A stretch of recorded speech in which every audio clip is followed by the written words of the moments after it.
Dave here. How are you? Today is the 5th of December 2021, into the final month of the year, first month of summer for us down here in Australia. Today on the show, I trust everyone is well. I've dropped the volume on the sound just a little bit because I did notice that it was clipping some of the time. So I'm hoping it's coming through clear and loud enough. It's a hard balance to get. We'll find out. Hello to everyone. Eric, Carl, Phil, Brendano, Peter, Giles, Graeme, Wayne, Jim, Nathan, Riverside Rebuilds, everyone else who's watching. Thanks for watching. From all around the world. Now today is a very famous day in Australia because it's our Bathurst race. So this is the days of the V8s and all that kind of stuff. I don't know what's going to happen to it going forwards because we have no automobile industry in the country anymore. Not really. Maybe Toyota is left, but none of the big thumpers. All right. Anyway, I have it running beside me here. You may get a glance of it if you've got it running in your shed. Leave it running. You can watch me, watch it. You don't have to watch me. You can watch it if you want to. I'm not trying to be the schoolmaster here. Today, I'm warning you, the show is going to go over the same as we did last week. It may go a couple of hours. I do want to build this drawer and I want to get it fitted. And I also noticed one of the early comments was, can you also put another handle on to match the one that's on the other side of the router cupboard? Yes, I can. Of course I can. No Toyota either. Jingoes. Poll time's coming up very, very soon. Indeed it is. It is. It's, you know, I used to love the race. What I do is, with the sound system, I crank it right up for the start because all the V8s go on the start line and off they go like a bunch of idiots. Yeah, younger days. All right. Today, another drawer for the router table, Melamine and pocket hole construction with soft close drawer slides. I've done this a few times before. I will be doing iron-on edge tape and trying to get the whole thing finished. There's a lot of people haven't seen me do this. So it was one of those things, it's a project that I have to do in this workshop. So I thought, all right, how about we do it as a thing on the show? And you can watch me in live time, not shortened down and saying, right, here we go, click, click, click, it's all finished. You can see me struggle along like anyone else in the shed and try and get it done. Gen 3 will be Mustang and Camaro, completely uninteresting. Yeah, we need to have it relative, don't we, Ben? Relative to what the Australian Australian dad normally has in his garage. That's what we want. All right, Johannes Mohr, one of my patrons, lovely guy on the Faroe Islands. Now they're between Scotland, Iceland, and the North Pole. It's a very, very remote area. I think it's a dependency on Denmark. I think Denmark helped them out a bit. Anyway, so Johannes has said he brings a bit of the Viking boat building from the Faroe Islands to the show. So he's responsible, I think, a little bit for maintaining some of these Viking racing boats. And they're wooden boats. And I'll show you, it's a 6-minute clip. I'll play that. And it's worth a watch. You know, it's just, he's very, very cold. There's snow everywhere, and he's inside this shed, and it's beautiful to see how the boats are built. Dave M shows us his resin pour table as well. So I'm going to get into, first of all, docking a little bit over the back here. I did have all of this set up so that I had this bench running down this direction. The camera was going to be this way, straight up at the TV, but everything was going to be in the way.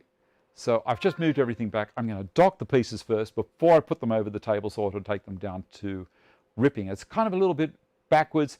I've already used the track saw to give me a straight edge along one end, along the back. And I did make mention I'd only make one drawer. I may end up making two. The reason being I didn't realize that I had a shelf already in that cupboard. When I pulled all the rubbish out, you saw the picture of the promo, it was just full of rubbish. When I pulled all the rubbish out, I realized I've got a shelf there. So that is going to be one of the bases for it. Now, first thing we need to do is we'll have a look at how I work it out without software. There's enough software in my workshop with the CNC and the new 3D printer and Aspire. You can overdose on software. So I'm doing this one all manually. So I'll go to Cargill on top here, and you'll see these are the sizes that of the drawer. So this is the internal of the base. So it's 811 by 480 inside. That means that my front and my back of the drawer, so the drawer is going to be pulling this way. The front and the back will both be 811 long, and the sides are going to be 480 plus whatever the thickness is there. Or I better check that, because I'm looking down at the list here, and you'll see that I've got 480 written there. So I'm going to check whether or not it's 811 overall. So let's go to that camera down here with a tape. I've got to find a tape. That's going to be a challenge. That's all good. I found one. All right, so down here, this unit is 870 millimeters long. Now, I'll tip this up just a touch. What I do is I allow in between for the soft close slides. Now, the ones I'm using go on the side of the cabinet, side of the drawer, and the inside of the cabinet. They have new ones out now that go to the underside of the drawer, so you don't see them. See on the side, you can see mine as they come out. So the ones that mount underneath, you don't see them. I've yet to go down that path and see what's there, but these things are nice and cheap. All right, so I've got 870 and I'm going to allow 26 millimeters. You can allow 25, but I like to go another millimeter because these drawer slides work fine in that millimeter tolerance of too loose, not fine in a millimeter tolerance of too tight. They really start to bind up. So 26 from, what was it? 870. So I'll ask Google, hey Google, 870 minus 26 equals. Give it time. Maybe she didn't hear me. Okay, Google, 870 minus 26 equals. The answer is 844. 844. She's a good girl. I'll go back up here. I'm going to check. Spot on. I've got another drawer up here. I'll bring this up. And we'll tilt this.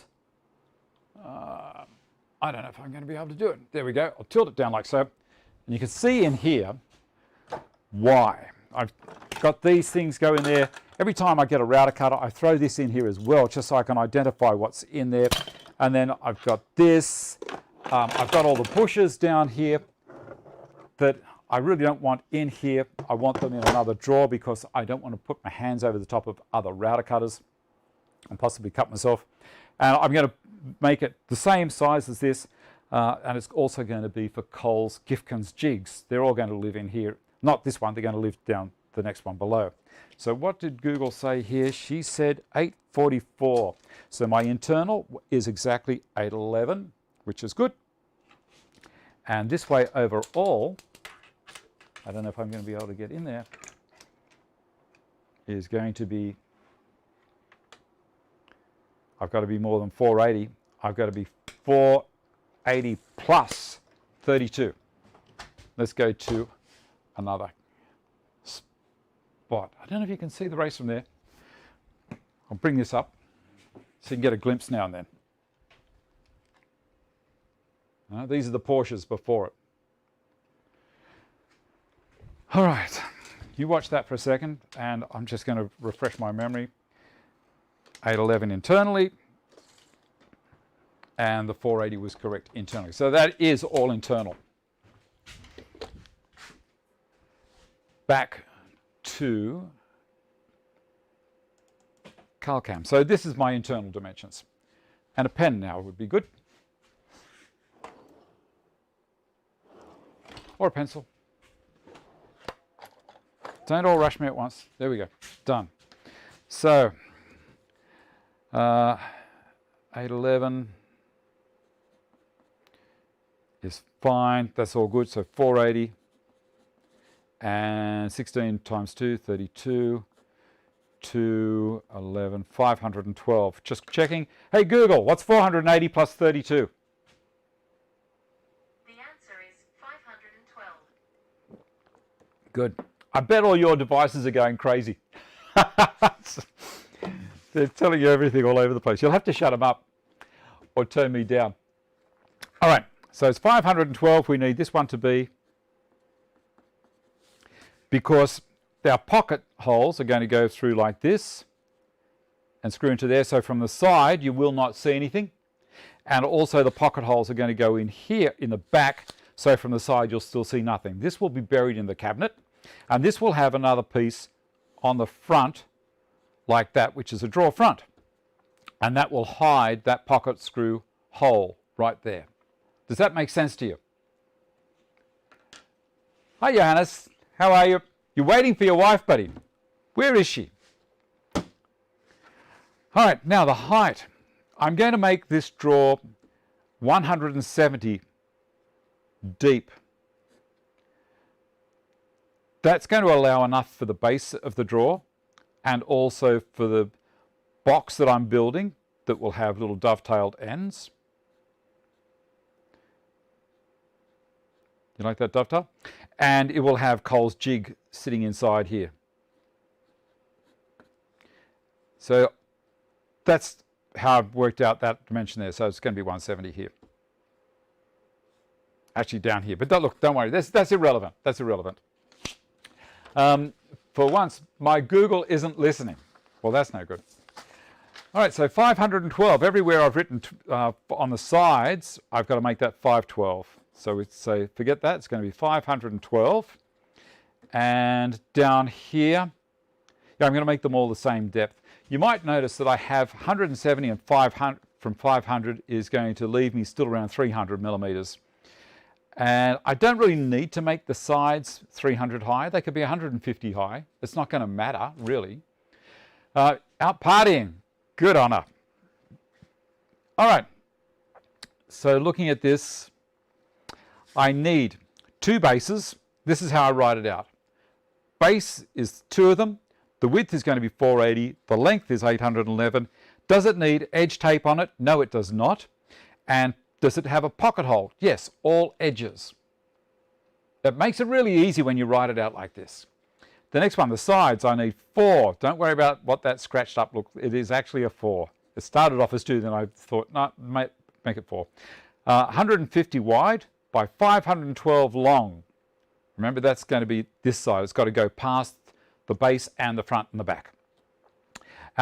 Now, edge, 1L stands for one long edge. Basically, this is a long edge. This is a short edge. This is a long edge. Makes sense.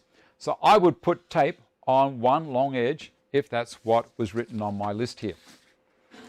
So the front and the back, I need 4 of them, 150 by 811, because they're going to be the same length as the base. Remember, so we can hide the pocket hole screws. And edging, we're going to have one long. Pocket holes, yes, on the ends. Pocket holes on the sides, no. It just makes it so easy when you do this. The drawer face is going to be 170 high, and we're going to edge all 4. I'm not going to actually cut it to length until I fit the drawer in the hole, and then I'll make the face and put it on after. So we will switch now over to this other camera. Let me have a quick look. Blum, great to work with. Hard to go back to the side mounts. You'll love them when you try them. Okay, well, that sounds cool. Come back up to this camera. How's the race going? Oh, someone's in the dirt. Porsche. Sorry, I get distracted easily by this thing. Okay, these days the most interesting motorsport rally extreme. The Google lit up but didn't understand the accent. Good on you, John. Reading down through it, at least it's quiet at home for the time being. Okay, let's go over to this camera over here and we'll have a look at doing some docking. Switch it back over.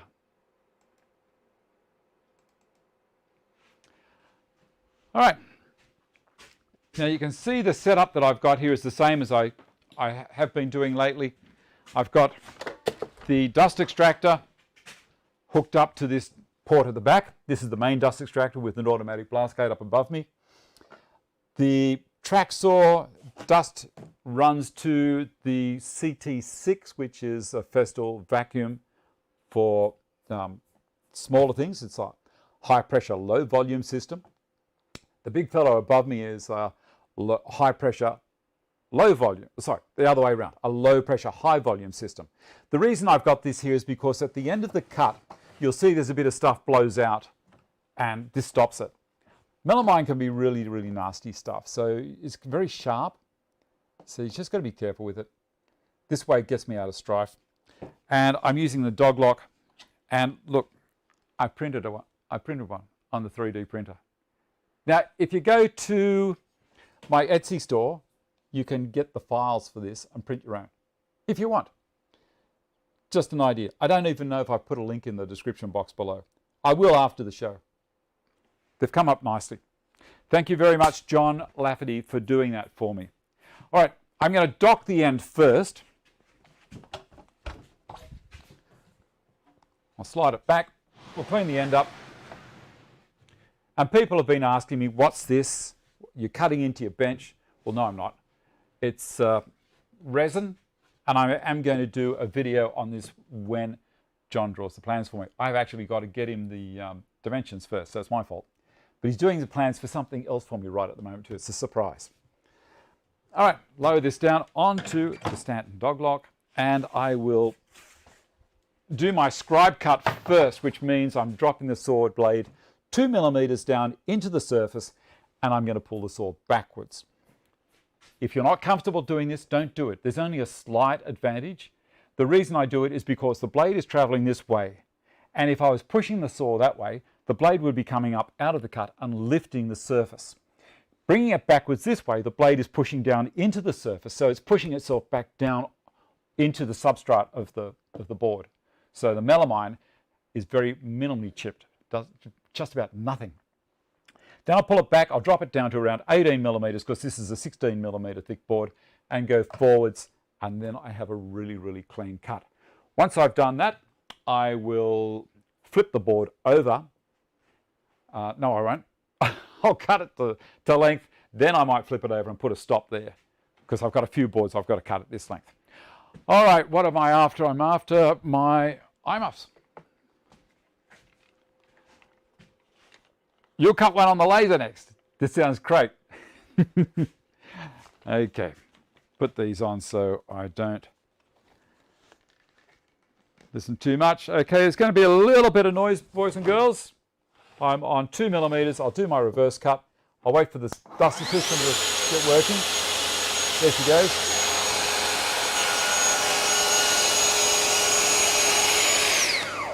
And then down.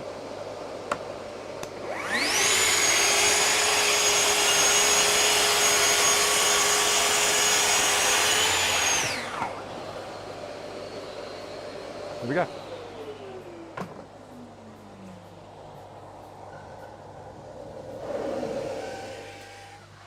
Have a look at that.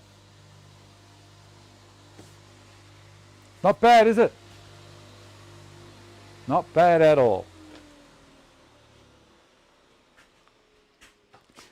All right, now this has to be 811 long. So I've got a tape. Just checking, yes, 811 for the base. Where are we? 811. It's there. Now I could use the TSO parallel guide, but I'm only doing 1 or 2, so in this situation, it's not really worth it. If I had a big run of them, I'd definitely be using it. 811. I'm pushing that up so that there's the pencil mark there. I'll drop this down. I'm going to work to the splinter guard, come back ever so slowly until I'm 2 millimeters away from it because the blade has 2.2 millimeters of thickness. So I'm actually going to cheat. I'm going to go a little bit more, because then I'm going to set the stop up and it'll work perfectly. So we can do this now. Remember to bring it back up to 2 millimeters for your scribe cut.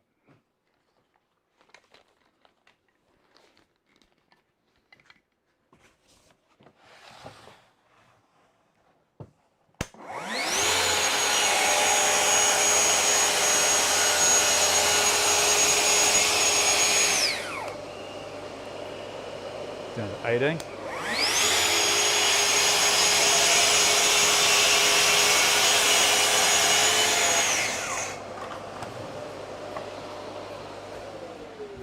See, even on my waist side, can you see how good that cut is?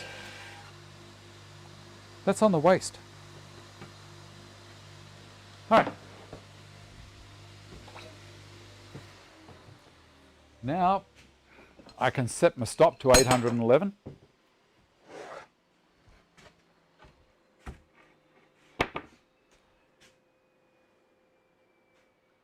Yep. High end. I've got Bathurst running in here as well, don't worry. Now I can't just slide it along and dock it off at 811. I have to flip it over now.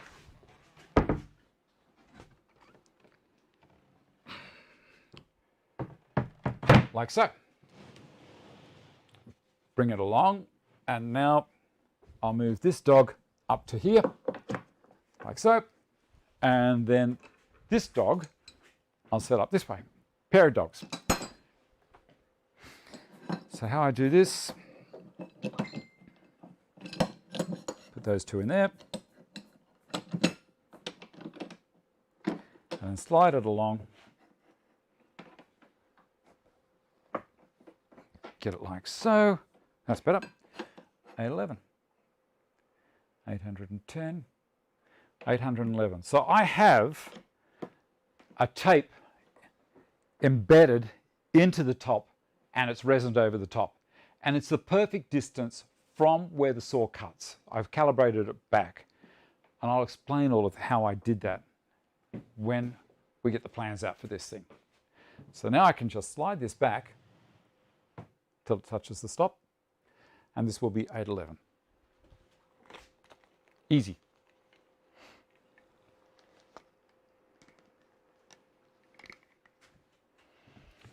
Bring this down. I love these. I love these things. All right, back to 2 millimeters. Reverse scribe cut. Wait for it to start that up. There she goes.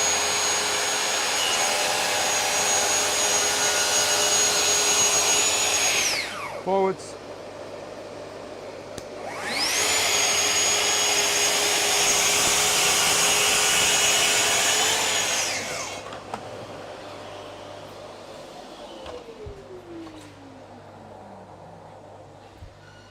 Quick measure.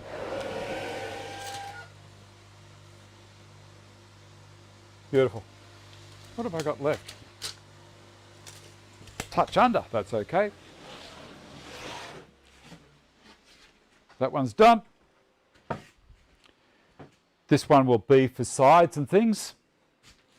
Move that out of the way. And now I'm going to cut the end that we had the pencil mark on. Remember, this mark here was when I measured from this end back, and I left myself some space there. Now the reason I've left it more, I've left it, enough for the blade to stay within the cut. If you shave the side off, dust will go absolutely everywhere. Which way were we? So that was there, that's there. That's the cut at the end. I'm going to flip her over, making sure that I'm still staying on the straight edge. This is the rough edge from the factory. And I'm still within the cut. Oh, sorry, my blade will be inside the cut there like that. Does that make sense to you guys? Should do. Back to 2 millimeters.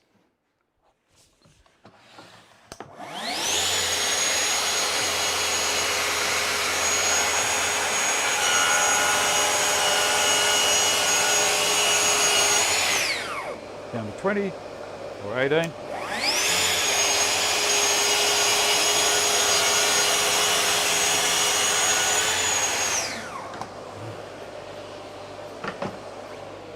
At 11. Do the same as this one over here. And I'm going to dock that shelf, like I told you I had a shelf that was in the unit. So I'm going to dock it down also to the same size. Why not use it?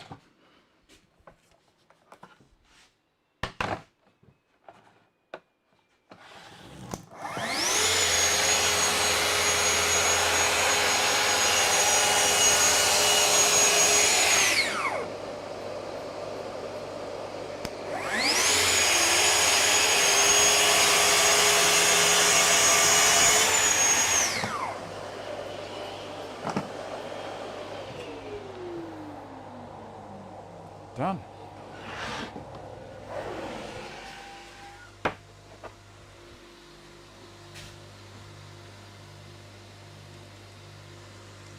Okay. What a system. What a system. I can do a quick read.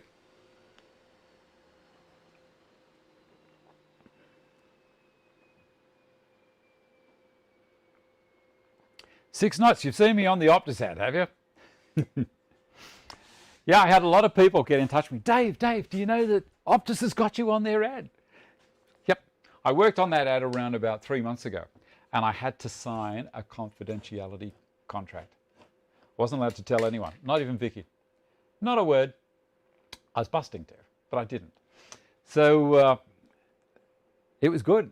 I'm happy with it. I would have liked to have been a little bit more in focus, but you know, that's just my ego talking. It was all about that sugar glider. It wasn't about me, it was about him.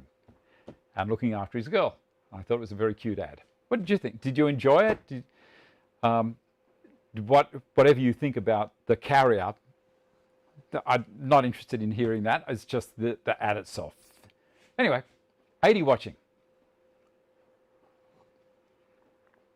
Next thing to do will be the table saw. I'm going to duck down there and turn the camera around so that we're actually here with the table saw, because I have to switch out the blade.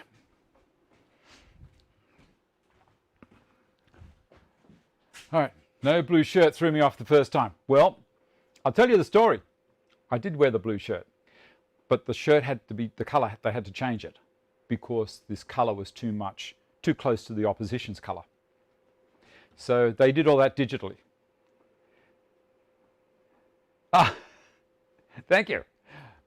When you do the Scribe Cut, what are you looking up at? Oh, John, but have a look here, buddy. So I was looking up at this. This is a blast gate that's connected up to the main 6-inch trunk that runs down here. Now, it's got the power and the dust and everything comes up behind to this. Now, when I turn that on, it's connected to my shop vac. The shop vac is connected to here, which goes over to an automatic switch, which turns the dust extractor on. So that's what I'm doing. When I start the saw, I wait for all of that little electronic signaling to happen and for dust to actually be sucked. Otherwise, if I turn the saw on and just pull it straight back, it hasn't given the blast gate time to open up to pull the dust. And it makes a big difference. It really does. John, yes, Bianca, it's beautiful. Makes me look over my shoulder when it comes on because your dad's talking in the house. Yep. How big is the workshop? It's not as big as it looks like on TV.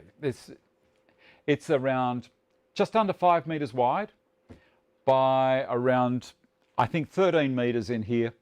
And then I've got the garage, which it doesn't have cars in it anymore. I've got the CNC out there. So it's a double garage.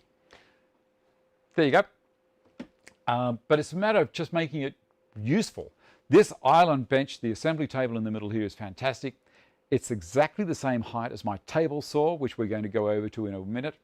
And so I can put full 8-foot by 4-foot sheets up on here. I've got a little lifter thing that I built at the front that helps me put stuff up on here because, you know, I'm not as young as I used to be. And then I can slide full sheets through the table saw, and the outfeed is also the same size or height and bigger than this assembly table. So I can, after the cut, the sheet will still rest on the table and not go anywhere. And it works great. And we've got the router table beside that. So I will be, Wayne, the automatic blast gates are fantastic. I will be working beside the router table today. All right, down to the thing here. I'm looking at them, and they're all lining up for the start of Bathurst. Like, what time does it start? 11:30, is it? A couple of guys. Oh, there's the Prime Minister going for a lap.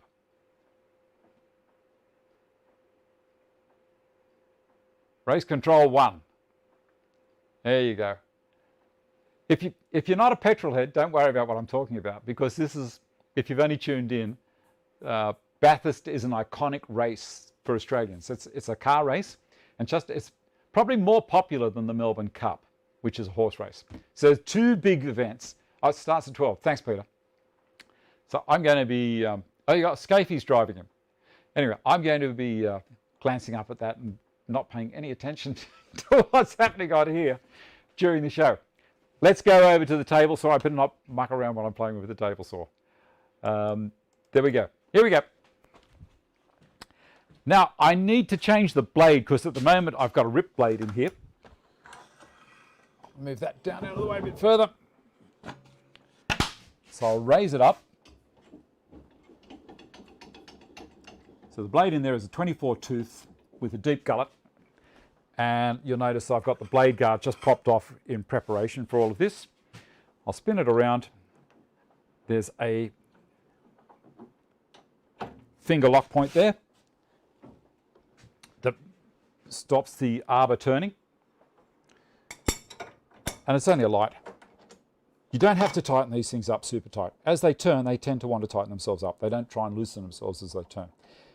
And one of the other things is make sure you don't just spin it too fast, because that and that goes straight down your dust chute, never to be seen again. I'll tip this up just a little bit. Have a look. Not being able to see what's going on there. There, that's better. All right, so we'll take the flange off, and we'll take the blade off. And I try not to put these on metal, so I'll put it on the timber insert plate and get another blade. I have a melamine cutting blade here. Where is it?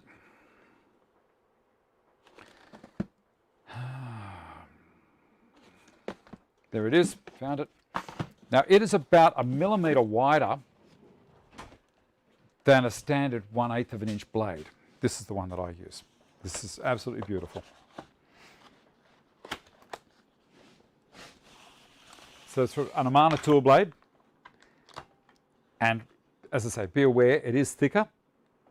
5/8 bore and 0.126 of an inch. So it's just slightly wider than an 1/8. Just slightly wider. And it looks to have a negative rake. Now that is part of the reason why it cuts so well, is that negative rake. And you can feel it's super heavy. It's not going anywhere. Don't put these kind of things in a chop saw. The blade is way too heavy for them and you'll end up stuffing the saw. And again, I've just got to be careful. I'm starting this up. Of course, you know, you start a thing and you go to flick the nut and it's, as I say, it's happened before and I've had to pull the floor up and find the stupid thing. Oh, alrighty.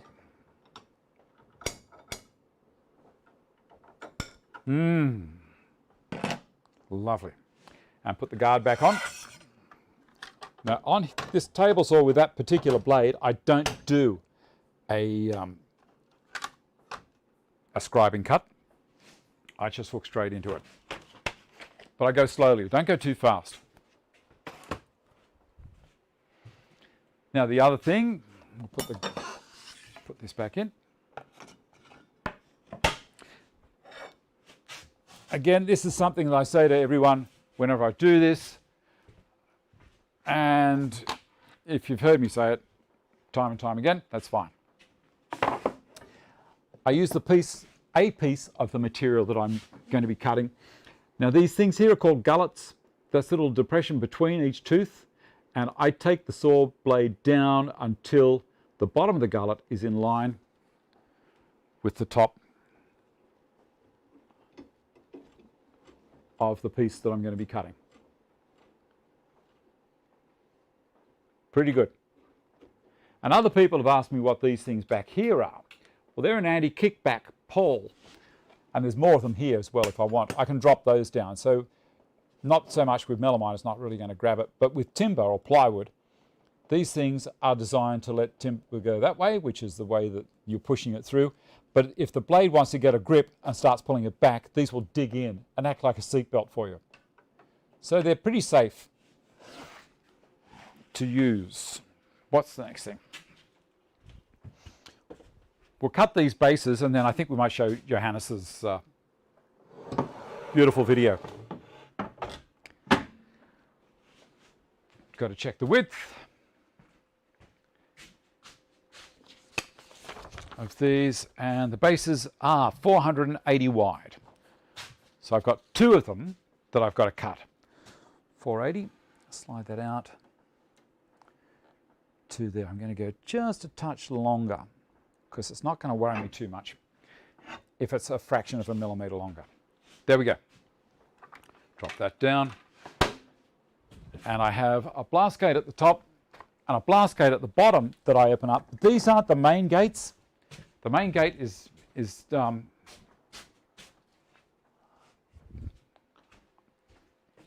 up there.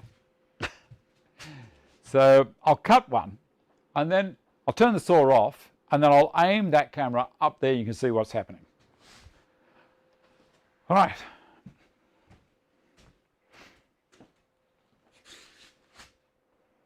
How many do I want? 2 at 480. Yep. Now we've got someone singing out there. Why do they bring people in to sing? It's a car race. I guess it's a whole entertainment package. Now I'm going to do a quick read first before. This is, I can't do two things at the same time. Isn't the riving knife too narrow in this instance? No, it's going to be fine. It's going to be fine.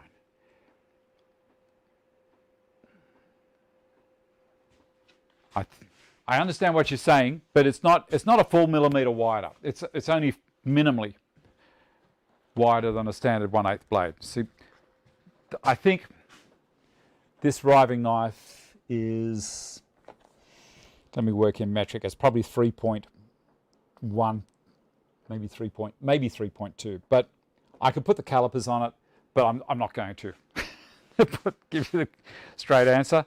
All right. I'm making sure that I've got myself sorted. I don't want to rush myself at this point. Correct blade, right depth. The unit's locked down. I don't need the table saw stock guides. The sheet isn't really big enough for me to warrant putting them on. So let's do it. Turn her on.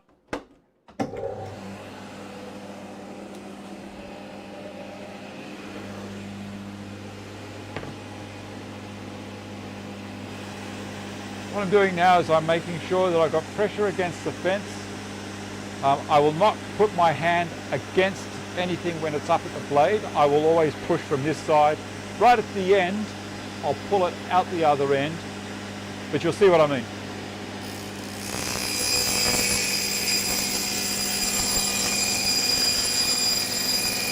So I'm using my fingers as a feather board, but as I say, the guard is telling me where I can safely be. I'm not going past it. Now when I get to the end there, I can now go way to the other side The guard is over the top of the blade, so there's no chance of me having any clothing catch. I do not wear loose clothes while I'm using a table saw, and I'm still pushing from this side. I'm plenty far enough away without worrying about using a push block or a push stick. Just slowly.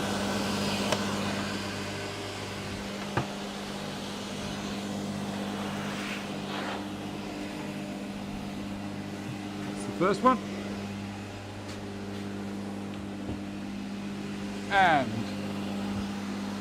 I'll shut it down and you can watch up the top. There's an automatic blast gate for you to watch. It's very exciting. I'll tilt it up just a bit more.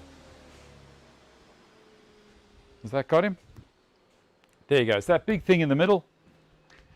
When I turn the saw on, it'll open. When it opens, the hole you can see up there will go inside the two outside areas and let the air travel through. Pretty simple.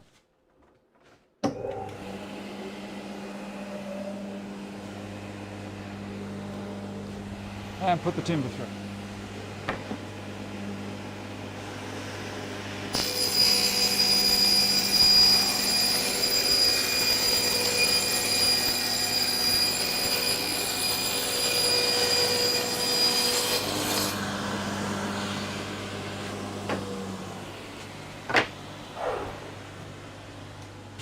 Now, one thing I forgot to mention that's good Queen's English, is there's different types of melamine. Now, the stuff that is the shelf in this shop purchased cabinetry is not a very good, it's not a high quality, it's not moisture resistant. I don't think it's moisture resistant, and the melamine will chip a little bit. Now, the proof of that is in the offcuts. This is the shop one, and this is the one, the sheet that I bought from a dedicated supplier of melamine. Now, you might be able to see just here, see the chips? See down here? Nothing. This is chipped all the way along, very, very lightly, but it's there. This one, you're lucky to see anything. And the other side, if I do that, you can see straight away, and I'll flip it over and you can see it again on the other side. See that? That's a factory finish. Like, that's better than a factory finish. It's a great blade. If you can get a hold of one, buy it. All right, so we have the bases should be 480 by, what did I say? 480 by 811. So immediately, while we're doing this, we'll spin the camera around down here and tilt it over a little bit, and we will pocket hole them. Why not? Having a quick chat up the other end here, or having a quick look. Right. Let me go to the other camera here so I can have a quick read. How long before 3D prints inserts for the saw? Goodness only knows. Melamine doesn't close up during the cut like timber does. Exactly right, Guy. That will sound very wrong to those from outside Australia. Rupert Song, everyone's having a chat about what's happening there. Haven't worked with him, but have worked with a number of other big names. Okay, cool. All right. What was next? Pocket holing. Again, mine is run by compressed air. I could have used the K5, but it's a bit slow for just doing the show with. Quick drink. Oh, I said we're going to have a look at Johannes' stuff. We'll do that before the race starts. Looks like they're going for a warm-up lap. Let's have a look at Johannes'. Where are we? Here we go. I'm going to shut up.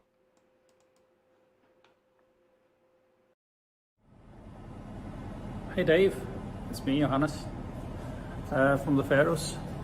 I'm wearing a little hat here. It's bloody cold in the Faroes at the moment. It's around 0 degrees, and yeah, I'm standing here in our boathouse. As you can see, there's some boats behind me here, and yeah, just going through what I've been doing the last many months and maybe a year since you probably heard a message from me. But I'm gonna give you a little bit of a tour here in the boathouse and give you a little update on what's going to happen in the future and what I'm going to be spending a lot of time with. So I'll explain what is going to happen. Okay, come on a tour with me here. Yeah, as you can see here, a few boats, wooden boats. You've probably seen them before. I sent some photographs to you earlier, but this is the boats for our local rowing club, and yeah, these are ancient model from the Vikings, basically, and changed a little bit, and now they can be used for competition. These are actually rowing boats for competition. These are built out of pine and some spruce. Spruce is actually the upper part of it because it's light, and pine is 2 first planks, and then there's a keel that's made out of oak. Yeah, these are hand built by one guy. He's built them all, the same guy, and this guy has built around 100 boats, 120 boats. So what I'm doing in this boathouse today is I'm actually preparing for our next summer competition, and there's actually a 10-man boat that I'm doing a little bit of work on. So I'll show you here. This is a 10-man boat. It's upside down, and yeah, it's been sanded down. So this is being ready for paint in a few weeks' time. Believe it or not, the paint is actually from down under, from your area. It's coming from New Zealand. So it's a long way to get paint for a boat. It's quite a special paint that is being brought on for this boat. It's first time ever. So, but yeah, this is an old boat, and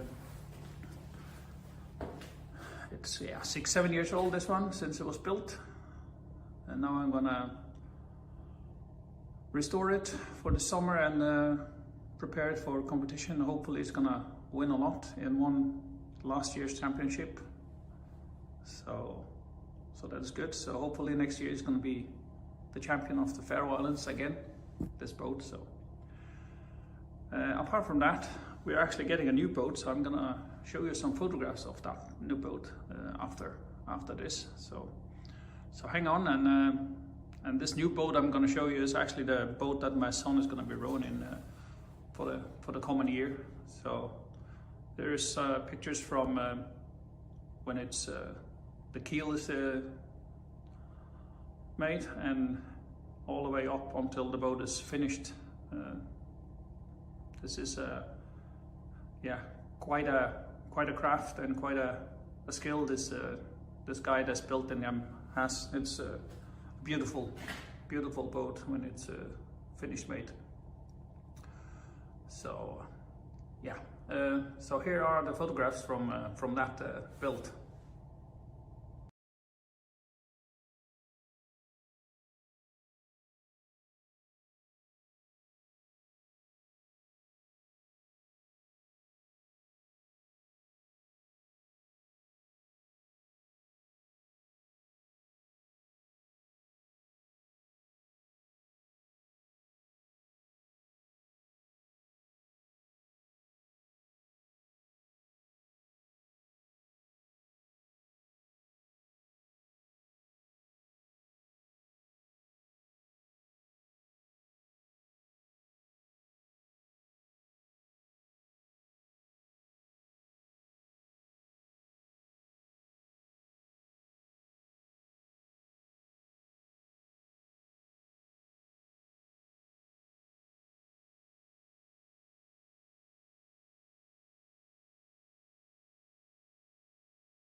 that was that's the new boat that we're building. So that's going to be exciting, getting that one finished off.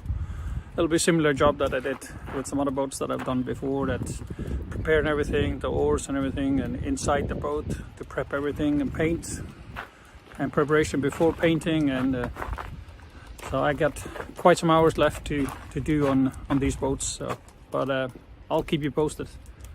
As you can see, there's a lot of snow behind me here, and it's still bloody cold. So I will. I'll keep you updated on progress over the time. So take care. So what did you think of that? Was that a bit of a surprise for you? Johannes is a very softly spoken guy and takes his time to get through what he's talking about, but I think that's possibly the cold. Those boats are beautiful. I did put a video a couple of years ago of his son racing in one of those, and they're not elegant at all. These things, they all pull at the same time, the same pull stroke, and man oh man, the boats are going down in the water, up and down, and there's suds. It turns it into a washing machine, a quiet bay. Anyway, I'm sure that Johannes will send us another video of the next race that his son is in. But they're absolutely beautiful. All right, what are we going to do now? You can hear the compressor has just kicked up, and I'm going to do some pocket holes down the back on the basis to start. One of Resin's projects, it was a nice surprise, something new. Indeed it was. Indeed it was. All right, camera down the back. There we are. I'll come down to that one.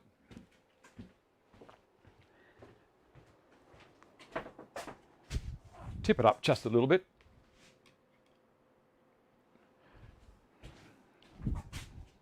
Now the rule of thumb with pocket holes is to stay in around about 2 inches away from the edge. If you come in too close, then you run the risk of the pocket running into the next pocket on the other side. So I'm going to put a pocket there and a pocket there, and then I'm going to go approximately 200 apart. This is just on 800 millimeters, just over 800. So I'll probably do one there, one in the center, and then one there and one there. It's easy when you just look at it logically. So it's going to make a bit of a noise.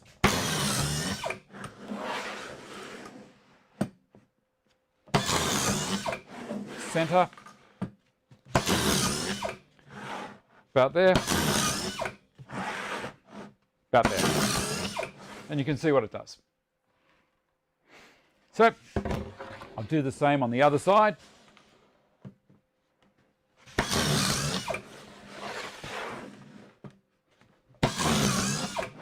Center.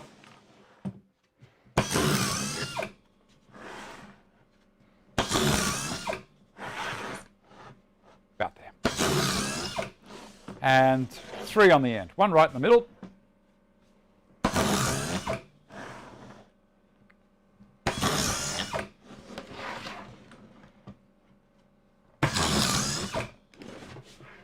Still going well.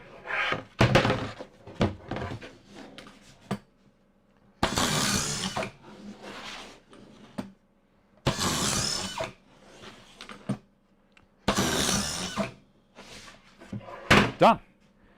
Can't tell me there's a quicker way of doing pocket holes. That's so quick. This is the underneath. No one will ever see this. They'll see this. This is the inside of the drawer. This is the bottom. All right, next thing to do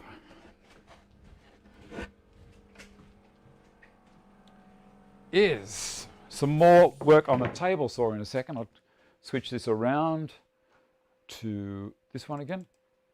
Have a quick read down the side. From sheep wool for corking it. Good morning, Cole. Did you just miss out on the Viking racing boats that Johannes has just shown us?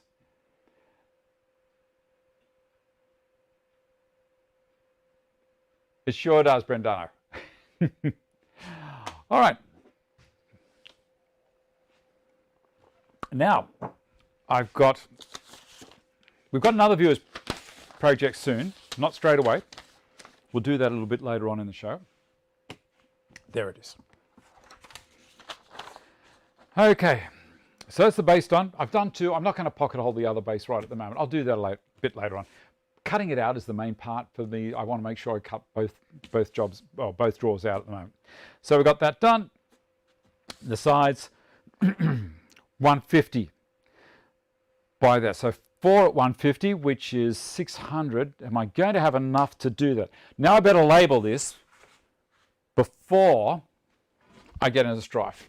And I'll rip that one down as well. So this, or if I already ripped it, got to be careful here. So this is base,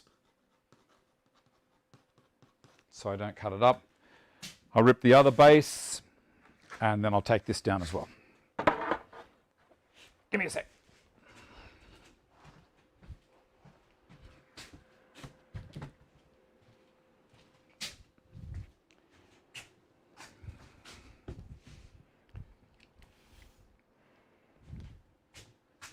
All right, have a look at that, see how it looks.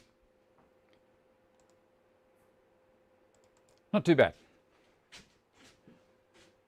Just caught the end of it, Cole. I think the way those boats are built, it's designed to keep them up, almost like hydrofoils, those ribs, so that it's pushing down onto the surface. It's they're very, very nice.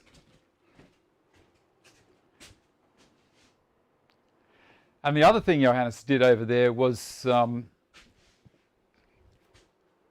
fixed the water wheel on the local mill. And it was beautiful as well. I think I showed that possibly 4 years ago, would it be, Johannes? It was just, time gets away. Just amazing.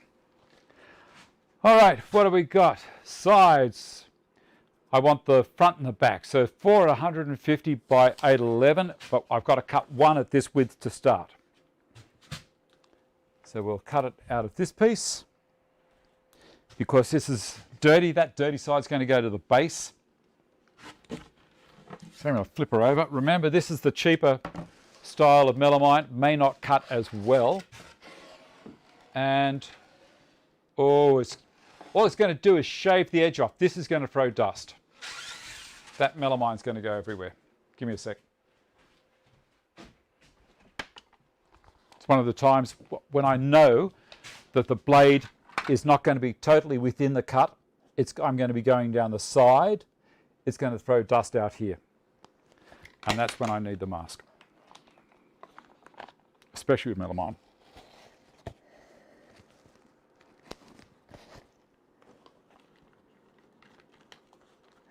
So people have asked me, do these things fog up when you've got a mask on? Not with this mask, because all the air comes out straight down.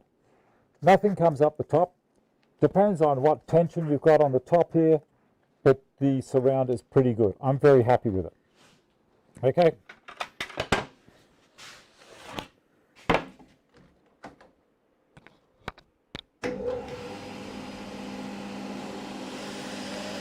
I've already cut this, haven't I? Why is it not a full width? Let's have a look.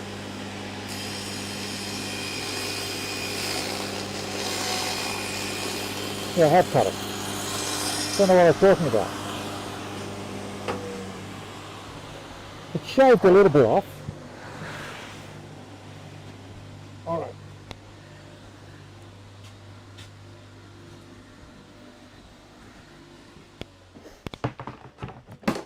All right, that's my other base, and I will mark it so I don't get lost. So the thing is, I talk to you guys and I get lost a little bit sometimes. Okay, so we've got 2 there at the bases, and now I need to check that I've got an 811, which is this one. That's a good edge. That's a crappy edge, and that's a good edge. So now, 150.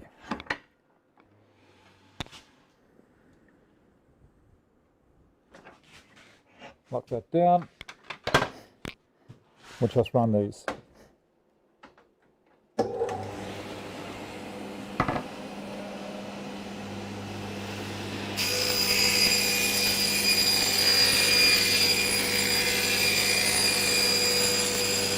Now, my hand is going past the saw, but it's way away from it over there.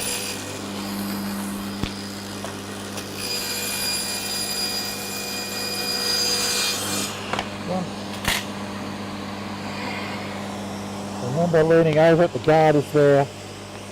I try not to lean over the blade. I'm not wearing loose clothing.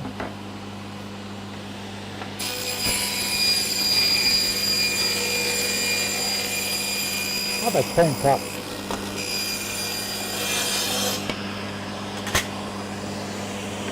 Look at them. Top and bottom, beautiful. And this saw does not have a scribing blade.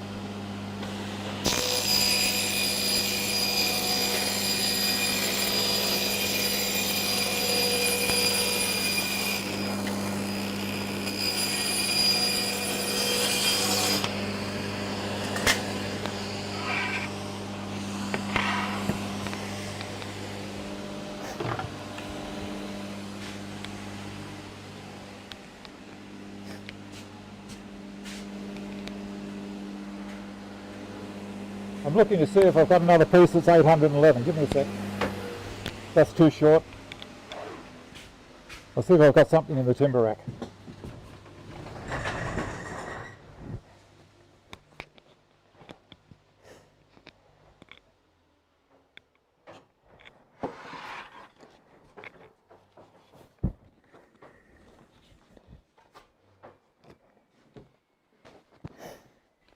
Yep.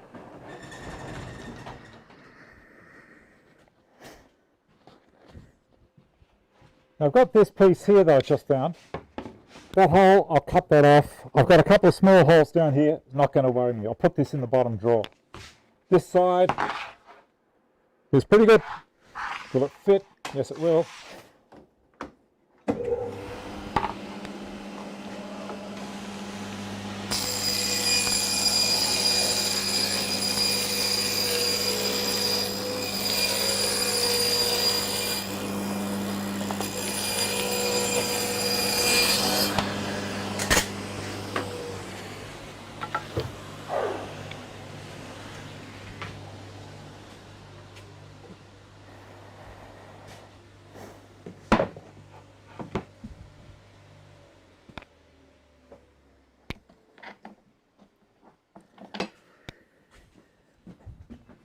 Oop, another one.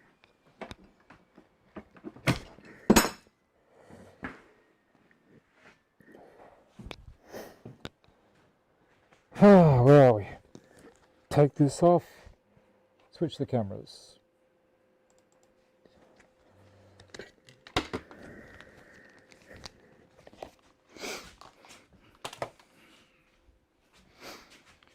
All right.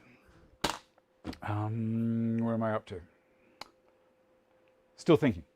Where are we? The legs you printed out, are they anti-slip? Yes, they are, but we put something on them. So I'll just give you a quick look. These are the legs that I've just printed. The bottom is still just the print. I've still got to put the thread in there. But then this is an anti-slip that goes on the bottom and the metal thread that locks them, so it locks the apron to the top. This is PETG, this is PLA. So the PLA is kind of a smoother print, but the PETG is stronger at this point here. This is an area where you can have a snap, but the thread of these things are 40 millimeters long. They go down past that point to reinforce it. So I could possibly get away with PLA, and we'll see how that goes, but it is a really super clean print. Look at that. So John did the design. Well, put it this way, it was teamwork.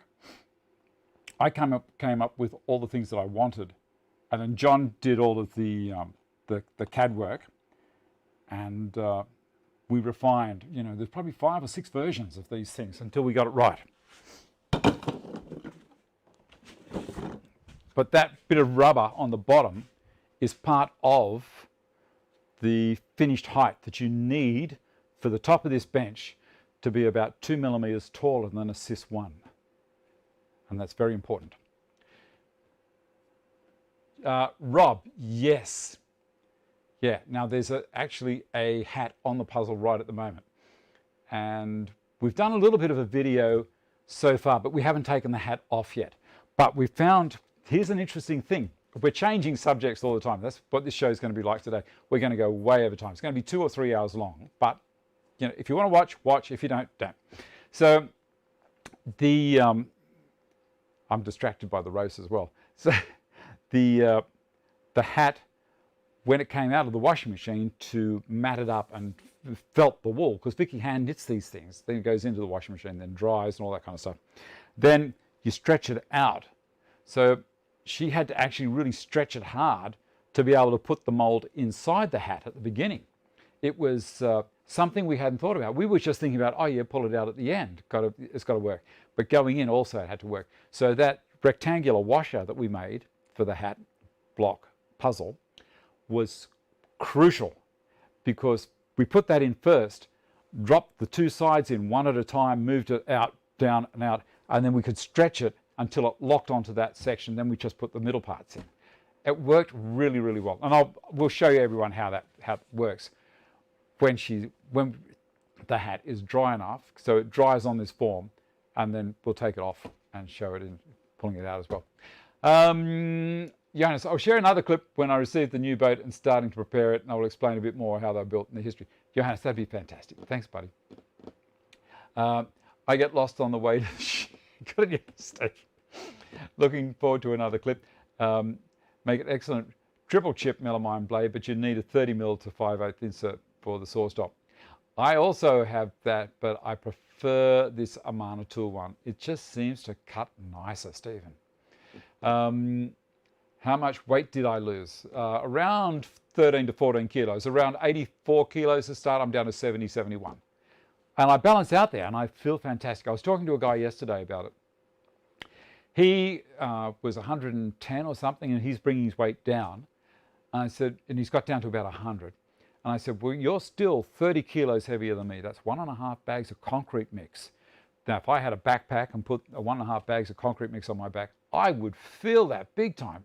You know, when people just throw figures away, oh yeah, I dropped 15 kilos. You don't really put that to weight. You just put it to appearance. Does the person look any slimmer? You don't even actually think about the lack of weight that your knees and your ankles and all your joints from here down is carrying. So it was very interesting to chat to him. And he's the same height, maybe an inch or 2 taller than me. But, you know, that's a lot of extra weight. They're still lined up. They haven't started yet. So you've got media everywhere at the race. You measure everything by bags of concrete, sweetie. All right. How Aussie is that? Ian Moss doing the national anthem. Good. All right. Where are we up to? I've got to dock that down. So I've got 2 bases and 4 fronts and backs. I've got to do sides. And I think I've got enough material here to do all of that. I do. I should have. All right, let's dock this. I'll spin it around that way, I think.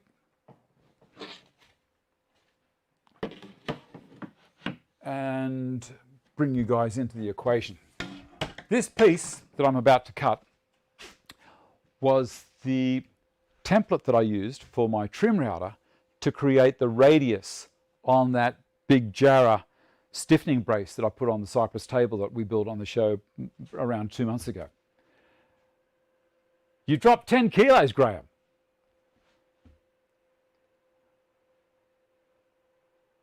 Remember when the race started at dawn? Well, was that the 12 or the 24-hour race?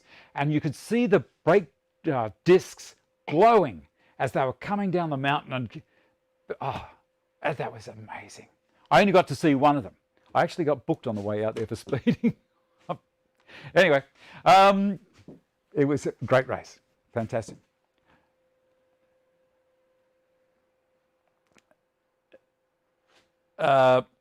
Dave's diet. Okay, so who asked me about the diet? West Side Will. Go back through my channel. It says Parra lost 12 kilos in 12 weeks. I tell you everything about it. I'm not sponsored by anyone to do it. It's just how I did it. Right, over here to the other camera. Camera, that one. Yep. All right. I'm not even going to do a back cut on this. I might just go straight through and do the main cut.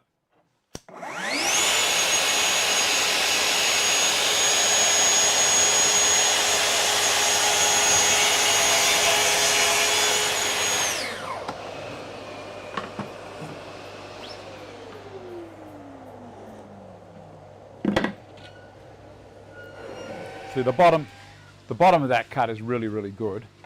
The top is a little bit dodgy here and there, but that's okay. This is a crappy piece of wood anyway. 811, I'll bring that up to 811 right there.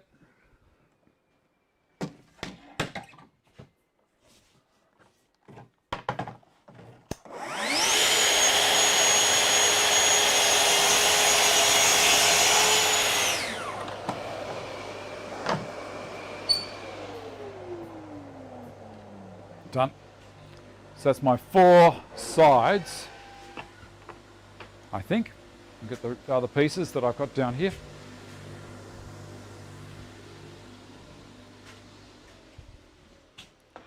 I think it might be 12:30 that they start, is it? Or 1/4 past? They're keeping them there for quite a while.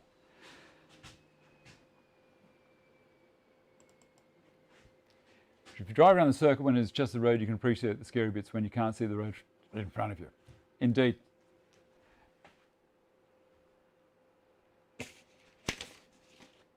Yep. Okay, so now I need to do 512 and that width. What have I got that I can do the 512? I've got some pieces lying around. This is a piece of melamine that I've used for something else that didn't quite go right. And I think I've got another piece over here. I should be able to get 5 out of that. Just check the length.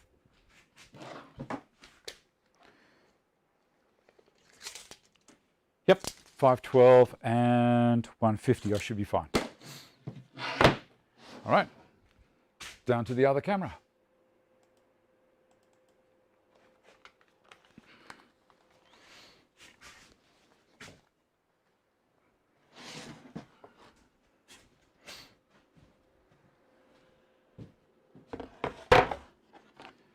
That one that way, this one I'll flip over this way and open these gates back up again. Remember, I had a situation where, oh, that is open and this one's open, right?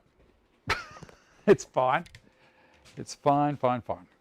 As I said, having an audience is a little distracting here and there.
All right, I'm I'm going to dock these off to length.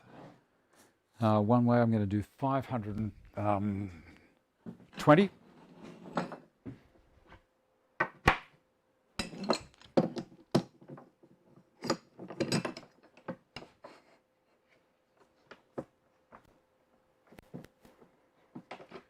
.520 is my first cut.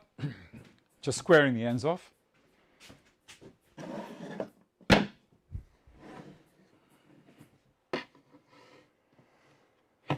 That one I've got to do a little bit more.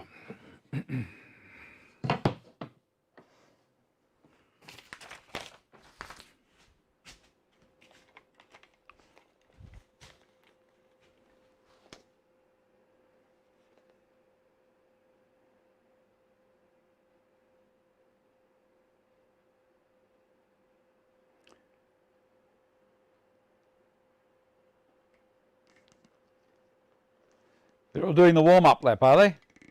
Oh, well. Let's see if I can get this part done, and then we'll watch the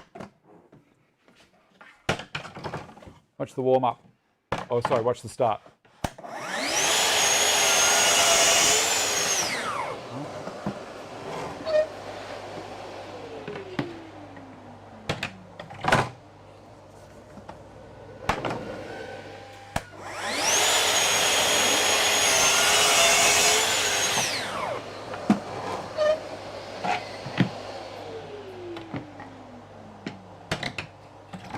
See how quick that dog lock is? It's fantastic.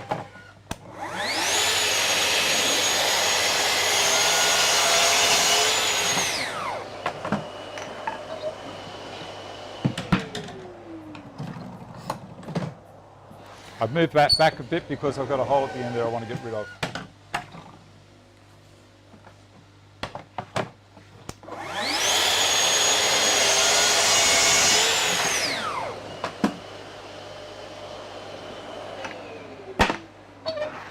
Now what did I want? 512.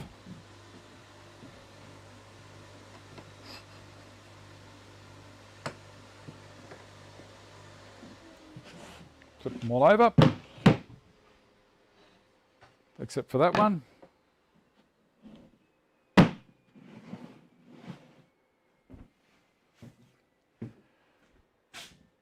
All right. We'll go to another camera.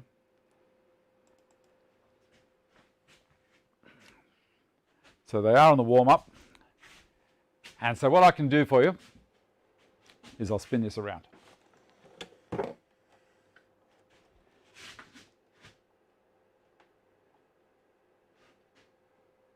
There you go. And I can actually put the sound on for you. How's that sound? When I find the remote. There it is. This is coming down through Conrod. And then they'll line up. We'll put some sound on. Information, still fair amount of scattered cloud, about 161 laps, 1,000 Ks. That transit time through the pit lane is key. The reason why I mentioned the intensity of racing over the last 32 days, we talked about it earlier, Mark, during the warm-up.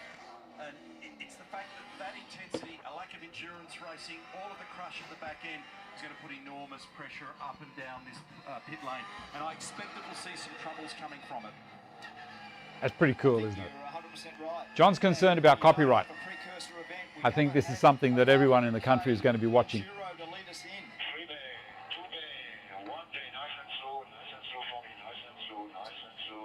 What I'll do is I'll let them line up, and then what you can do is you can go on to a live streaming channel that's actually licensed to show this and watch the race if you're over in another part of the world and have a ball. So otherwise, if you've got a TV in your shed,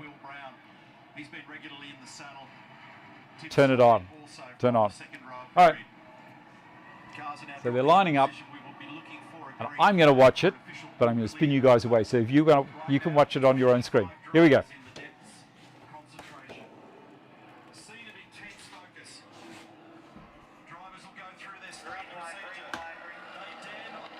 They're all revving them up.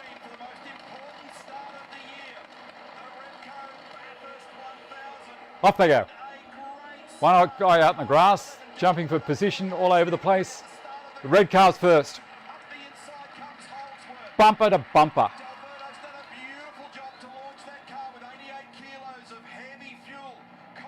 We got a Mustang out in front, and then two General Motors vehicles after him and another Ford. So Ford, General Motors, Ford. Going up the hill, or up to the top of the mountain. It's a huge climb. I've driven around it a few times.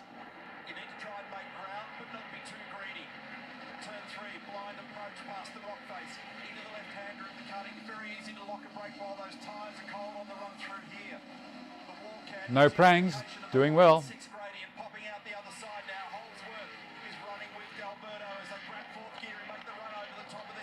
There we go. I'm going to can the sound again. That's my part. I love the start. All right. I don't think anyone can give me a hard time for promoting something and then turning it off, John. I think I'll be fine as far as copyright's concerned. There we go. I'll move this back ever so slightly and tilt the camera back down. Now, where was I? Where was I? Who's off now? See you all next week. I'm being called to dinner. Okay, see you later, Carl. Clean start, definitely. You're off to watch the race, Cole. Okay.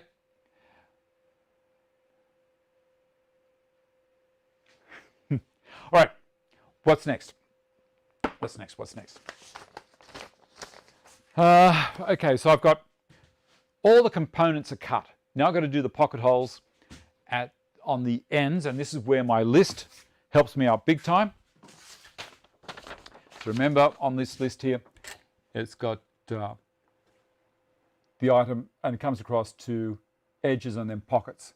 So I come down here, and it says on the front and the back, I've got to do the pocket holes. So it's the long pieces. So I'll take just two of them down because I'm only building one drawer, remember, at the moment, and we'll pocket hole those. Swing this down to there.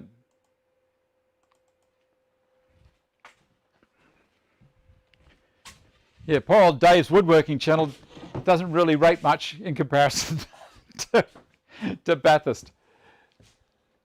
It's a fantastic race. It runs for about 6 hours, if you can put up with it. Doesn't the plane tool look fantastic? I love it. It's just so easy to grab a plane out of there and away you go. It's all sitting up really, really nicely. Such a rewarding project. All right, this is going to make a little bit of noise. I'm going to put 3 pocket holes on the end of each board.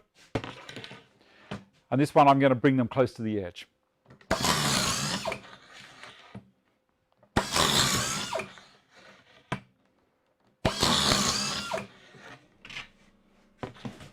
What I can do on this particular machine is I can bring these stops across.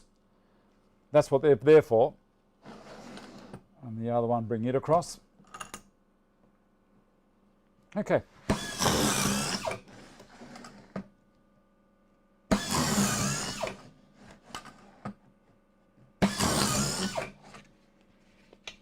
All done.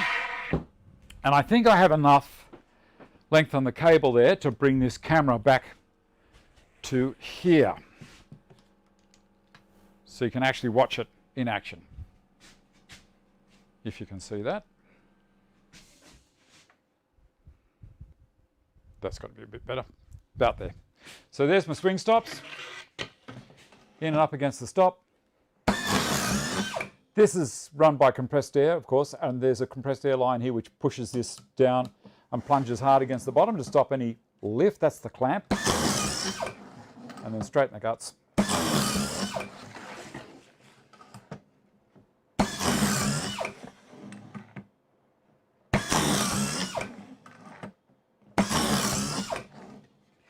Done.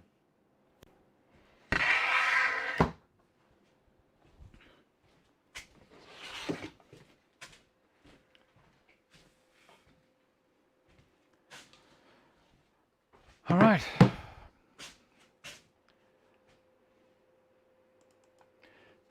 Right, next thing to do is screw the drawer together. Oh no, got to do the edge strip. So I'll grab an iron, move these things out of the way, and whilst the iron is heating up, I'll just plug the iron in first, then we'll have a look at the other project.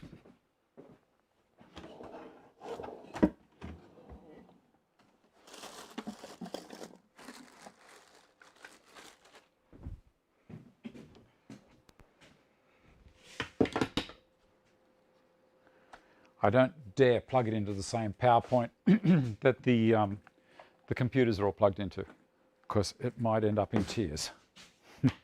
Will it reach, David, is the question. Maybe it won't. A little extension lead, I think, is the answer. Only a short one.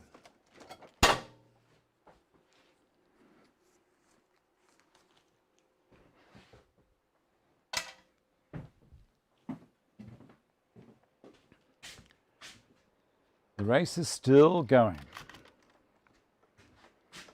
Oh, it's a replay. So what happened there? Oh, it's the replay of the start from the helicopter.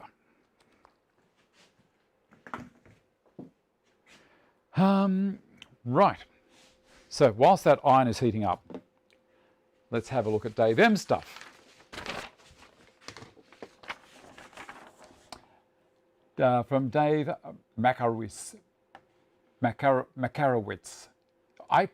You tell me how it's pronounced. Makarewicz.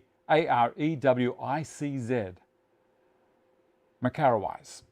That'll do. That'll do. Hi, Dave. My name is Dave, and I've got to say it again. And I'm from Macomb, Michigan, in the USA. I'm a long-time subscriber to your channel, and I enjoy watching your live streams as often as I can. You may recognize me. I frequently comment as Dave M. So Dave M, if you're in there at the moment, put your hand up and wave. Say hello to everyone. I really enjoy your creativity, and then he starts making me blush. When we moved into our new home 3 years ago, I was lucky enough to gain a portion of the basement for my shop. It's 20 feet by 30 feet. I built my chop saw station, tool wall, and table saw island using your shop as my inspiration. Well, it's good. I'm glad I could help out. I've been woodworking for 35 plus years, and when we moved here, I started learning to work with epoxy resin. I've attached some photos and recently completed desk. It's a white oak live edge slab, 2 inches thick by 22 inches deep and 54 inches long. I built a form to square it up and used stone coat epoxy resin for the pour. The first photo is after I flattened the slab. Let me get it for you. Dave is there. The first, come on, which one is it? Is this one. Is when I flatten a slab with a flattening jig I built myself. The second photo is the slab after the final resin top coat, and the final photos are after the slab was mounted to some steel legs that were purchased from a company on the west coast. There's in the workshop with all the resin finished, the top coat's all done. Not too bad. And then, as he said, how sexy does that look? It looks like the resin's poured off the edge and down and made the legs themselves. I used dark purple resin with metallic swirls for a maximum contrast with the oak. I've made several other resin projects, including 2 different bar tops and a couple of wall art pieces. I've made furniture, cabinetry, lots of shop projects, and commission pieces for friends. I also turn pens, bowls, and other things as well. Absolutely thrilled if you could show off my project on a live show. Thanks for the time. Please keep the great content coming. All the best from Dave. That is just beautiful, Dave. And of course I can show things on the show. If you've got stuff like that, if you've got a project that involves wood, wood should be in there. Like Johannes's racing Viking boats and Dave's beautiful resin pour table there. That was just magic. Send them in to me. My email should be in the description box down the bottom below the video. DaveStantonFans@gmail.com. That's it. It's easy. Right. Next thing I'm going to do is assemble. That's right. We've got the iron heating. I've got to get the tape out. And I made a little Lazy Susan stand that has a weight on it. Now remember we were talking about losing weight? This is 5 kilograms, and it's making my arm flex to hold it up. Now, I've lost the equivalent of 3 of those. As I say, it all depends on how you relate it as to whether or not you think it's going to be a good idea for you. Now, John is in a different situation, and I'm not pushing him to do it, but I'm just letting other people know, if you want to do it, it's a matter of changing habit, change your lifestyle, and it will come off without you worrying about it too much. All right, I'm going to do 2 of these and 2 of the shorter ones. The shorter ones are over here. 1 long edge only, remember? So it's going to be 1 long, and it's dead easy. I'll put a couple of dogs in under here to rest the things on. Let's see if that's going to work. Possibly pull it in a little bit closer, like so. How cool is that? And a bench Craig clamp, or a Craig bench clamp, and locks into my beautiful bench. I'll spin this around this way, because I don't think we'll be using the docking station anymore for a little while, or anymore at all. Doesn't like it over the white stuff. How's that? Now, I'm going to show you what's happening here. Let me just lower that down a little bit. That's better. And also put another one on the other end, I think.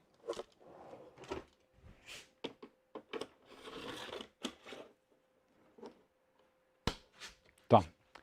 All right, pull out a bit of tape. See, it's on a Lazy Susan.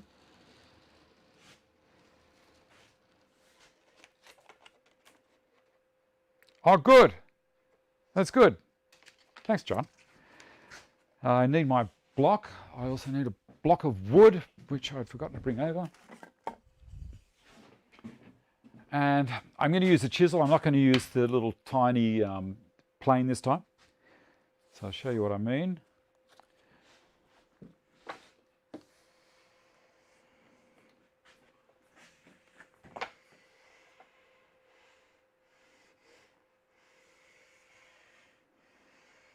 This is just a tiny little travel iron that Peter got, one for me, one for Vicky. He said, Dave, you might want this. Dead right, they're brilliant. Block of wood, push down hard. And that's that. The end trimmer.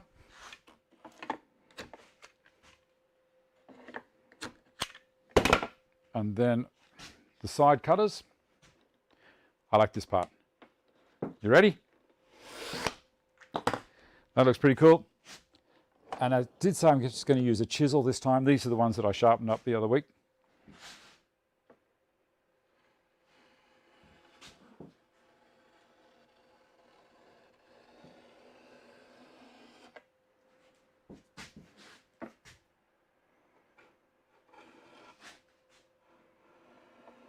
Now the purpose is just to take it off. We're not trying to cut into it. That's all gone. And then a very, very light pass with a hard rubber pad with some fine paper on it. What have I got? I'm going to use possibly a little bit of 400 if I can find some.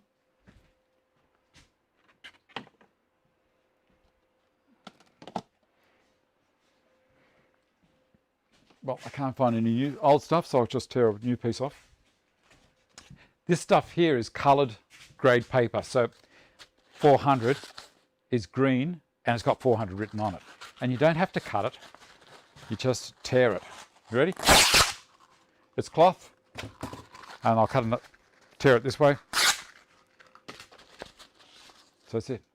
So easy. On the block. And we're just going to do a very, very light pass at 45 degrees. like that. Done. You'd swear that was from a shop. Love it. And that was a crappy old piece of scrap. You saw it before I did it. Onto there. You want one of these benches, don't you? Everyone's got one, loves them.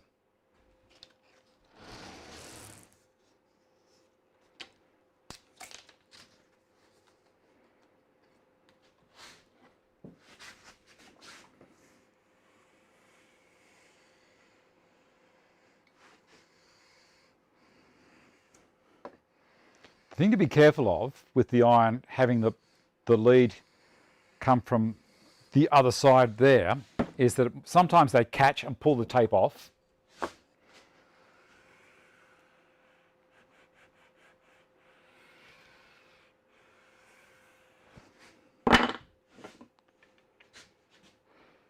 And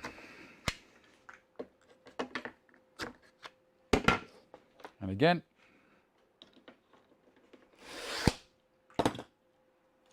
Love it. It's very enjoyable, very rewarding.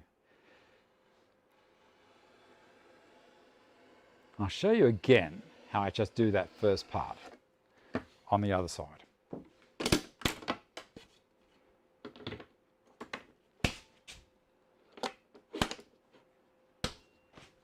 Okay, I hold the chisel down. Make sure there's nothing on the back. And get it right up close to the end. And then I raise the back of the chisel up and then start to push. I'm holding it out ever so slightly from the edge. I'm not, and aiming it down.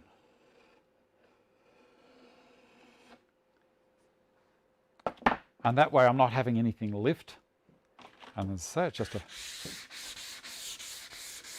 a light pass with the paper. So no one cuts themselves. Done. All right, the next couple, and then we'll get into the next part. Just pull those back, drop them in there.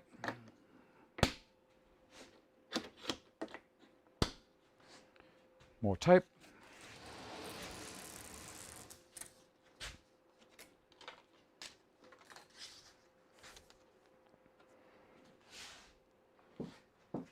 Pull this back as far as possible.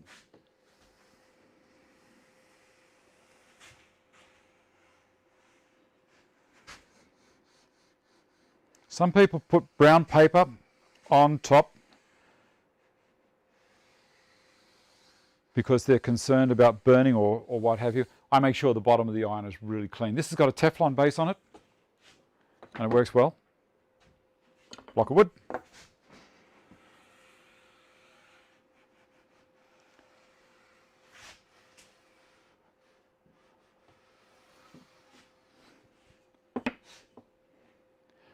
What we got happening here? Okay, Phil, see you later. So Bianca and Graeme have got a good chat happening there. Numbers are dropping a bit, that's fine. Everyone ducking off to watch that race. Just making sure I've got the right spot.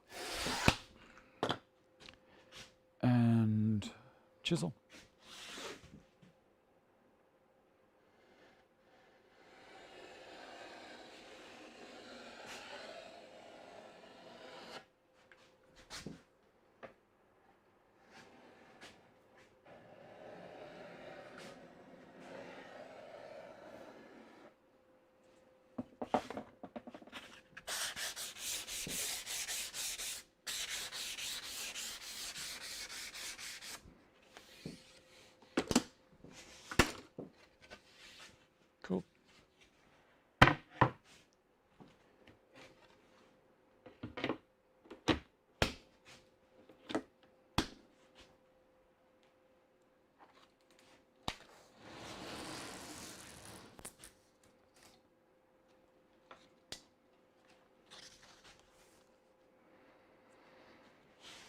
Oh,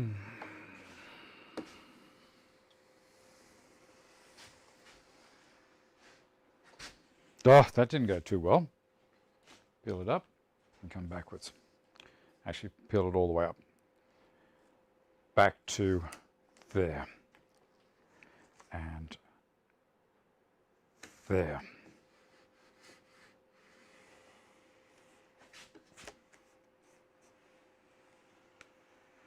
It is pretty easy to rescue it, as you just saw.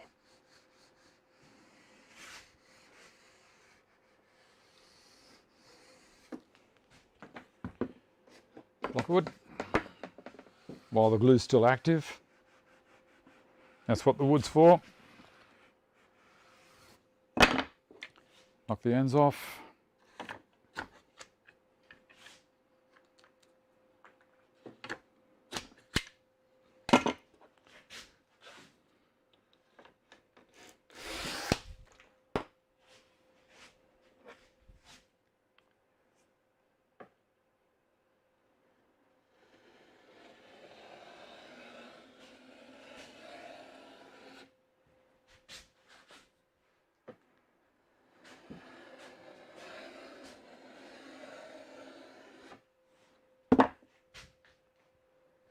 There it is.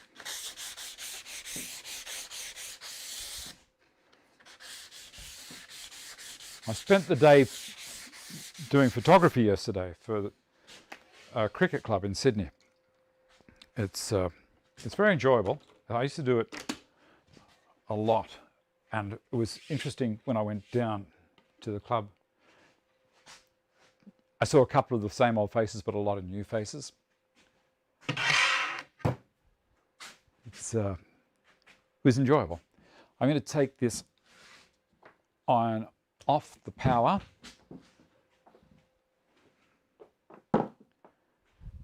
Now we've got to assemble this thing. So we switch the cameras around again. Doing screen and screen during the ads, good idea. Okay, Ian, see you later, buddy. Guy Jones, Stanton, may have missed it, but I'm not sure you cut your short pieces to final length. I think I did, but I'll check them because it's nice to have people trying to look after me. We'll check the lengths. 520, 520,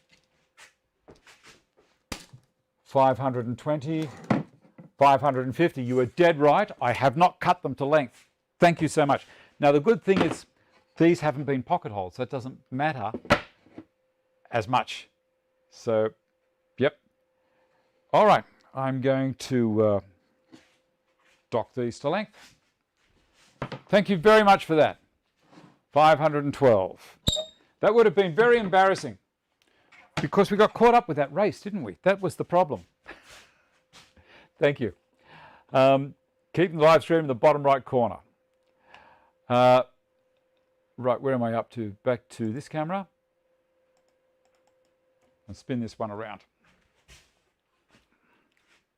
Like so. All good.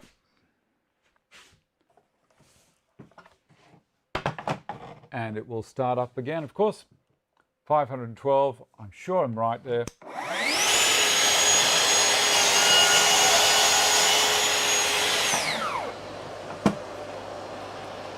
Now I guess ideally I should be cutting from this side, but it doesn't seem to have done anything to the tape. It seems to be good.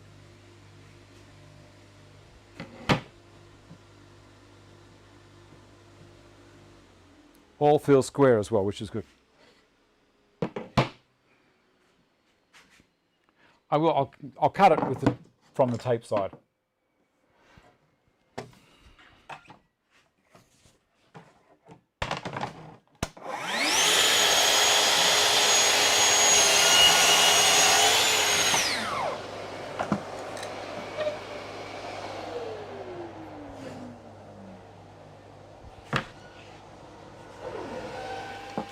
Look, whilst I've got them there, I'm going to cut them all. I haven't even done the edge tape on those, but I'll cut them anyway. because I don't want to get stuck and think, oh, why is this other drawer not fitting?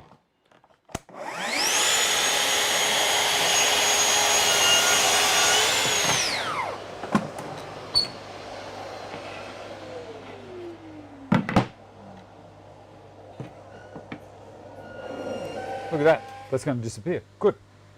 That was in the plan, wasn't it, guys?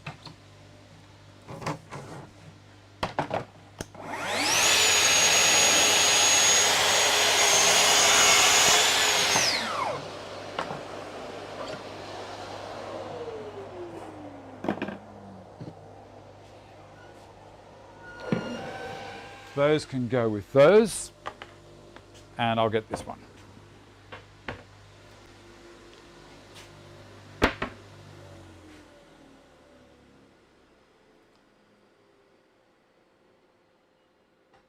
Yeah, it was a good catch, wasn't it, Wayne? All right, what do we got? These four are ready.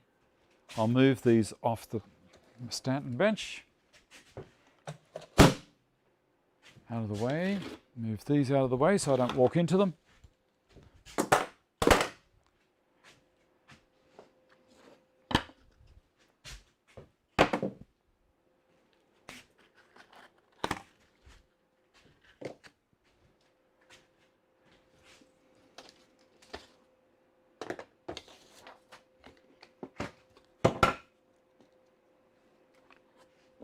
And I've got to remember how I do these.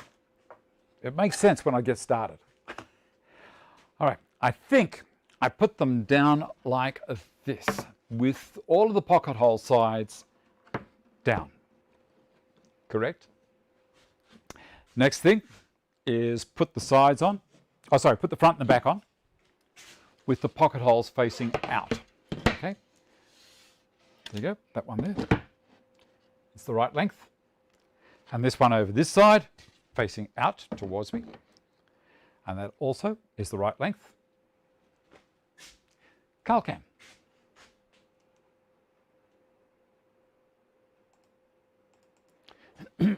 Okay, so that's the inside of the drawer, the base of it, back, front.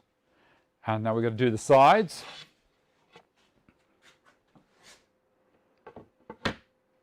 Like so. And like so. Now I get a parallel clamp, and it's going to clamp on here, and I'm going to put one on the other side as well. So I need an 800 for those, because those are, what have I got there? Is that an 8? It might be. Remember, these things will give you about 70 millimeters more than what is actually stated. So even though it's an 800 clamp, I can still use it on an 811 millimeter piece.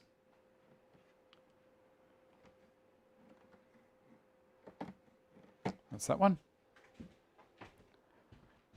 And another one on the other side.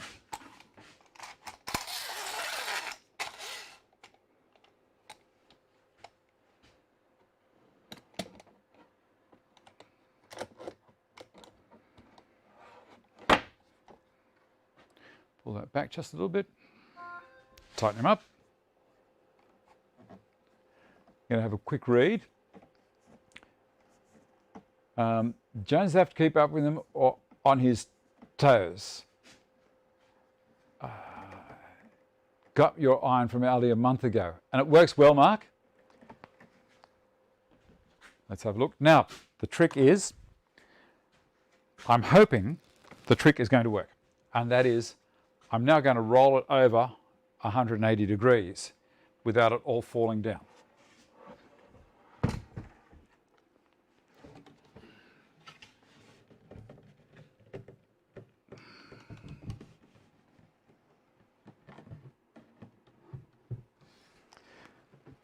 Cool.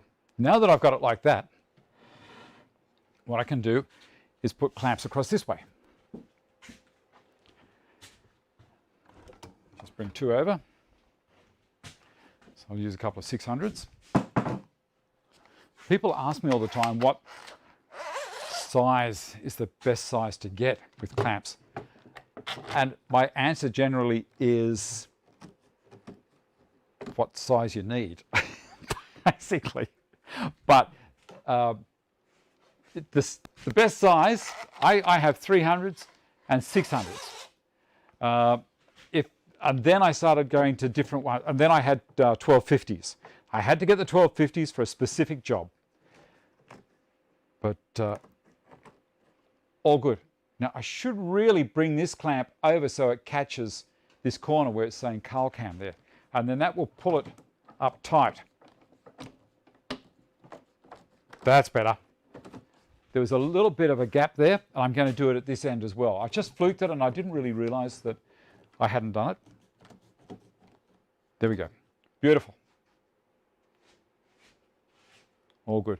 And make sure that these are all the same height. If they're not, if they're a little bit proud, what's going to happen is on the other side, the top, they're not going to line up. You're going to have the melamine looking a little bit crappy. And you can always lift it up and have a quick feel. I knew that one was going to be wrong. I've got to give this one a tap down. Not like that, David. Let's get a rubber mallet. Wooden mallets make a lot of noise in this situation. I like using a wooden mallet when I'm using chisels, but I don't like using a wooden mallet when I'm doing this stuff and don't want to use a steel hammer. That's perfect, perfect,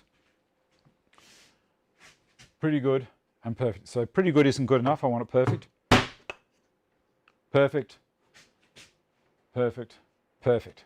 Excellent. We'll go back to the Patreon cam at the front. So it's a box. That's all it is. Hey Google, turn the compressor off. Okay, but first you'll have to unlock your device. The phone keeps on butting in. Hey Google, turn the compressor off. Sorry, it looks like the air compressor isn't available right now. Well, it should be. Okay Google, turn the compressor off. Sorry, it looks like the air compressor isn't available right She's now. not being very helpful at the moment, is she? All right, suit yourself. Suit yourself. I'll go out there and pull the guts out of it. How's that sound? 1¼ inch coarse is what I use for this stuff. For 16mm, and I set my drill back ever so slightly in the guide. So on the Foreman, you've set the fence forwards or backwards to adjust. I've pushed it back a little bit further than what it recommends it should do. If you're using a K4 or a K5, make sure your collar is a little bit down from what its suggestion is for the length of screw. If you're going to use 16mm, which is 5/8 thickness material with 1¼ inch coarse pocket hole screws, then it won't go out the sides. Drills and pocket hole screwdrivers and all that stuff. This is just a number 2 Robertson drive. Robertson. Or Robinson, I'm not sure. Got it? And I've got this set on a clutch setting of 6. So it doesn't go through and drive all the way through and keep on wanting to go to China.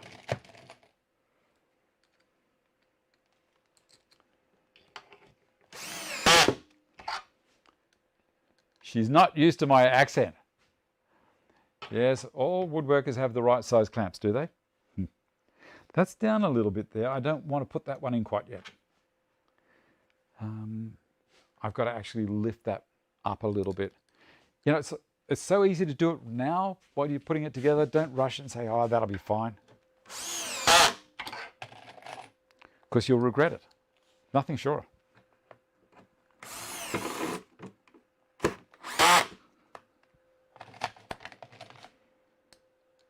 So Dave's been on Dave's live stream. You probably won't get any sleep tonight, buddy. I don't know. It's very exciting. I get a little bit excited about 5 minutes before the show starts. Just basically thinking, I hope everything's going to work. You can feel your heart rate kick up a little bit, and then off we go. Steve Rifford, say please where are you, Manus? Okay, Google, please turn the compressor off.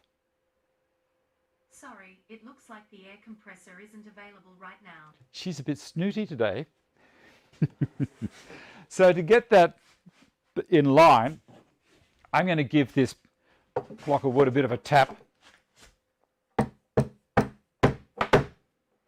from underneath.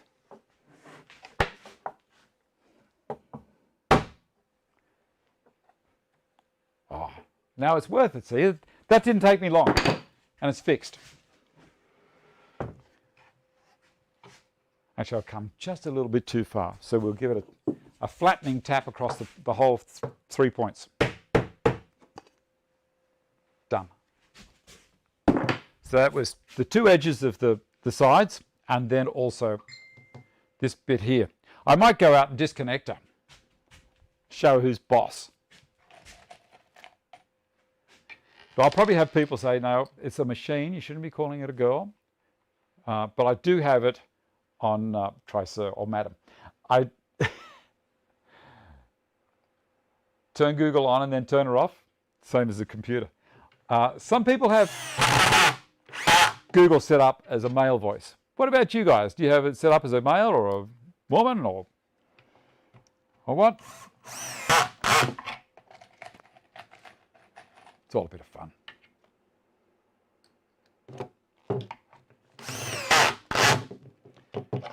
Back that one out, David. It didn't go as according to plan. And the reason being, I was rushing again. So now I'm going to put that here. Check both of those. I'll flip this one over as well.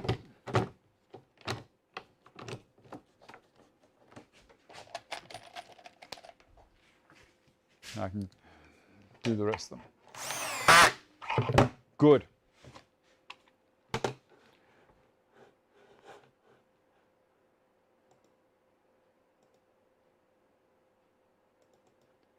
You have Alexa, so you have no choice. Is it Alexa a guy's name as well, or is it just a, or is it a woman's name?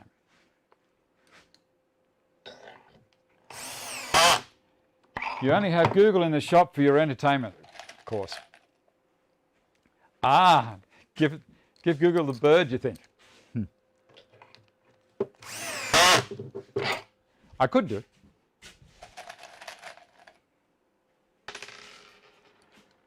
So we've got 76 lonely people out there, hey? Ha! Oh dear. Well, Vicky's not here today, she's at work. So I thought, and it's raining outside, it's horrible outside. So I thought it'd be nice just to work in the shed and go over time with the show. Because, honestly, what else would I have been doing in the afternoon? Not much. And these are jobs that I did want to get done. And it is a revision for people that haven't seen how I do this. Or, sorry, that can't be revision if you haven't seen it.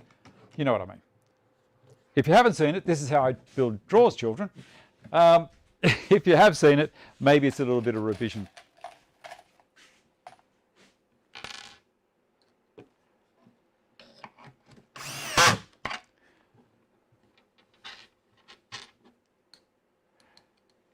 Your dust extractor went off, eh? Oh dear.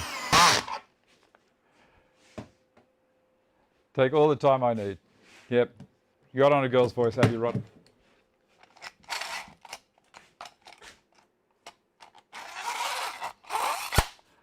Louis, what time is it? What time is it in Norway? That's where you are, isn't it? Norway.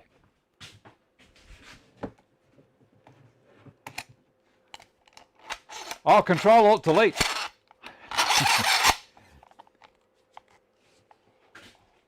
Yep. It's night time, I'm guessing, when you're telling me that. All right, now we have the drawer built to a certain stage. And it's looking pretty cool. I've got to put the clamp on the side now.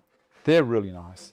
Now the trick is with these, when you put the clamp on to pull it up tight, don't pull too tight, because what happens is it will compress this plastic edging that we've ironed on. 3 in the morning.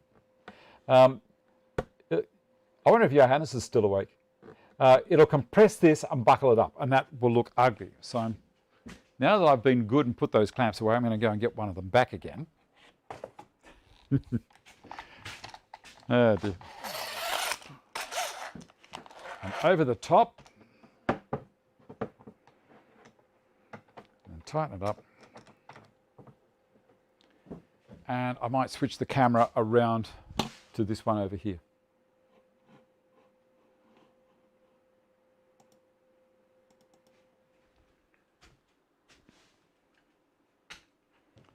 About there.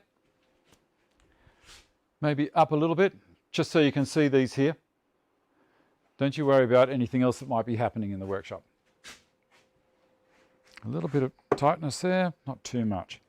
And a little tap on that. It's good at the bottom. I just want to bring that top in a little. If you do it with a block, you're not going to go past. So what I was doing then was I was favouring this side when I was tapping the block. So I didn't have the block leaning over this way. I actually favoured it this way a little bit and let it creep back. Lovely. Just a little bit tighter, not too much. Who would have thought all of this science goes in to putting pocket holes in? People think they're just a rush thing. This is precision joinery.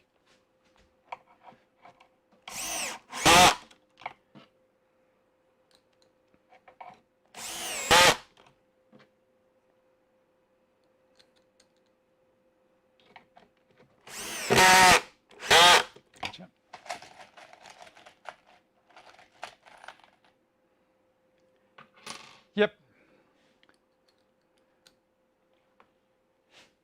It's always a good idea when you're using a melamine glue, give it a light sand first. Whatever the melamine surface, give it a light sand. I normally use 120 grit paper and dust it off with a damp rag if you can.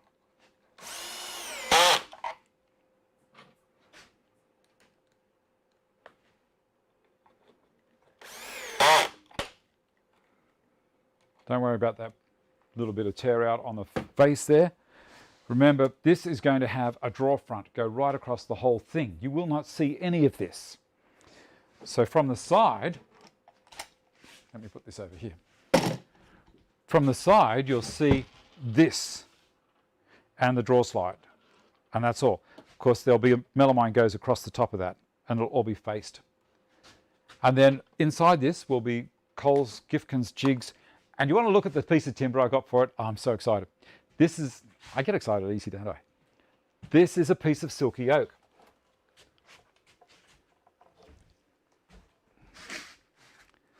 Look at the size of this thing. I bought this from work. So it's got really nice grain here and here. Not so much in the heart, right in the pith area. But it's going to be nice. I haven't used silky oak much, because I've always found it a little bit too busy, but that's what I'm going to use. I'm going to rip it down the centre as well and book match each one of the boxes, and I'm going to do that with Coles jig, the Gifkins jig. But that'll be lovely. So it's a nice chunk of wood. You see these things and you go, you know what, should I buy it? Should I or shouldn't I? Should I, shouldn't I? And by the time you've finished procrastinating, someone else has bought it and it's not there anymore. And you say to yourself, why didn't I just get the stupid thing? So I did. 2100 in Shannon, Quebec. All right. This is the other side, of course. Put the parallel clamp on.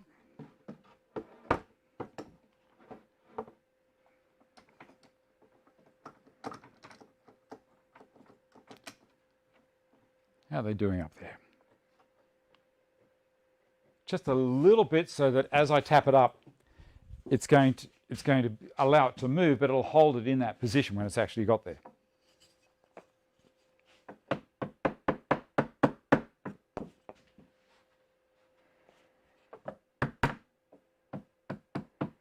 It's not really going to go anywhere at the bottom because it's already screwed.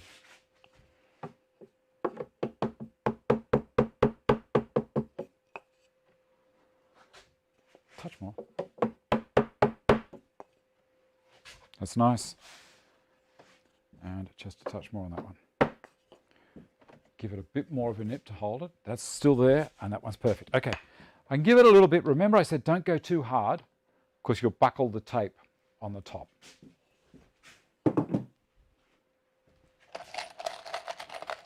Well, it's 1:05 in the afternoon in the Blue Mountains in Australia. So it's all of the eastern states that are complying with daylight saving time in Australia. Queensland is 1 hour behind us because they're tired. They sleep in a lot. Isn't that right?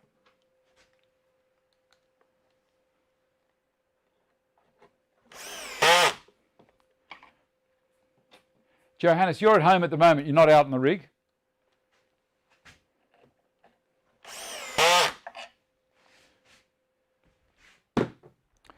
All right, that's our box, our drawer completed. The next thing to do is to put the runners on it, or the drawer slides, we'll call them.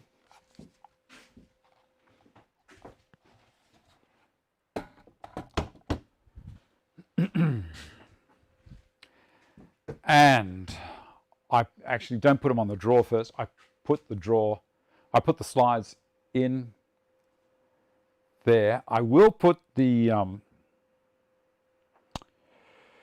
put the runners on the drawer after I put them in the slides in the cabinet. So this one, it's come up well. I'm happy with that. They're very, very strong, like, unbelievably strong. And they look neat and tidy and they're clean. They're white, so it's very, very easy to see anything in them. I'll make another one this afternoon. Right, what's next? What's next? Let me see. With the cars in the background, you've got a Suzuki SX4 for sale. Lost hours to creek crossing. Uh-oh. No, the curtains will fade, of course. David, yes, it is delayed by a few seconds. That's just how things happen. It's probably around, I don't know, 10 seconds maybe? If you're watching what's happening here and watching what's happening over there. So this is when I get things prepared. So I can throw another screen up there. This is what's going out to the internet. I can have something up here in the holding pattern. And then over here is I'm watching what's happening because I get to see the chat here as well.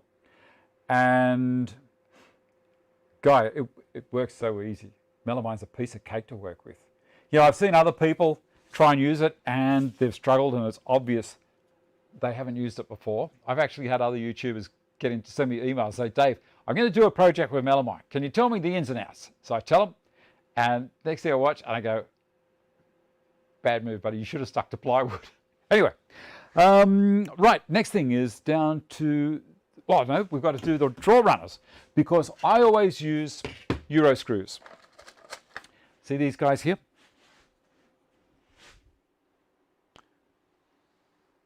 These are Euro screws.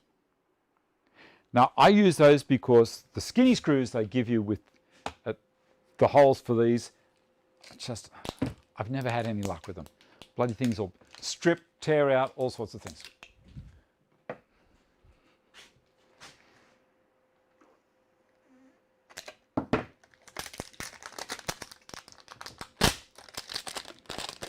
And we're putting a fair weight in these. When I say we, I am.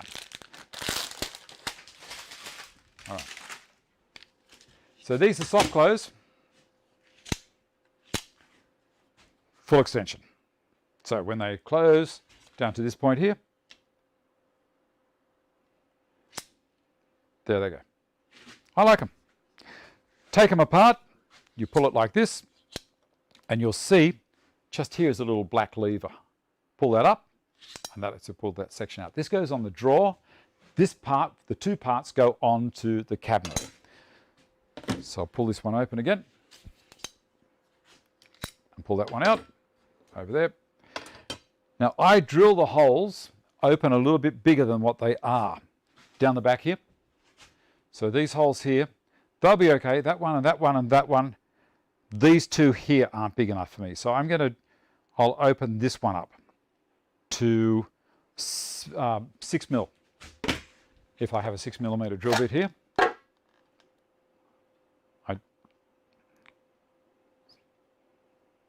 5, 6, there we go.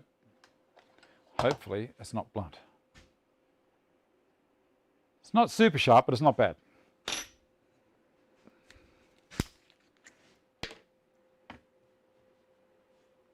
Melamine's not light.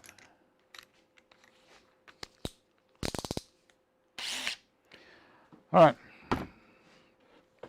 Now there's a lot of holes in here that are your access points to drilling. Try not to get any filings in where the bearings are housed. So I'm going to pull that back to about there to drill this hole.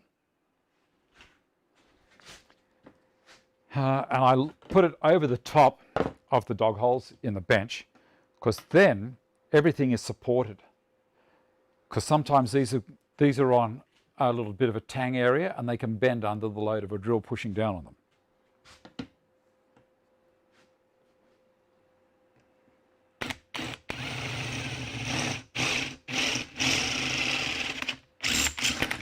Done.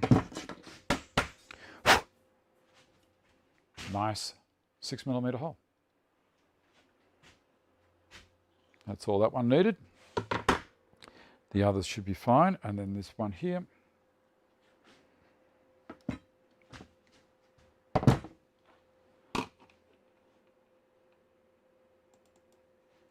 Just here.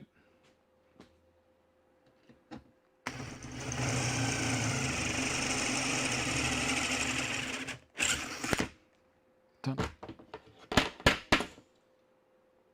There's the 6mm hole.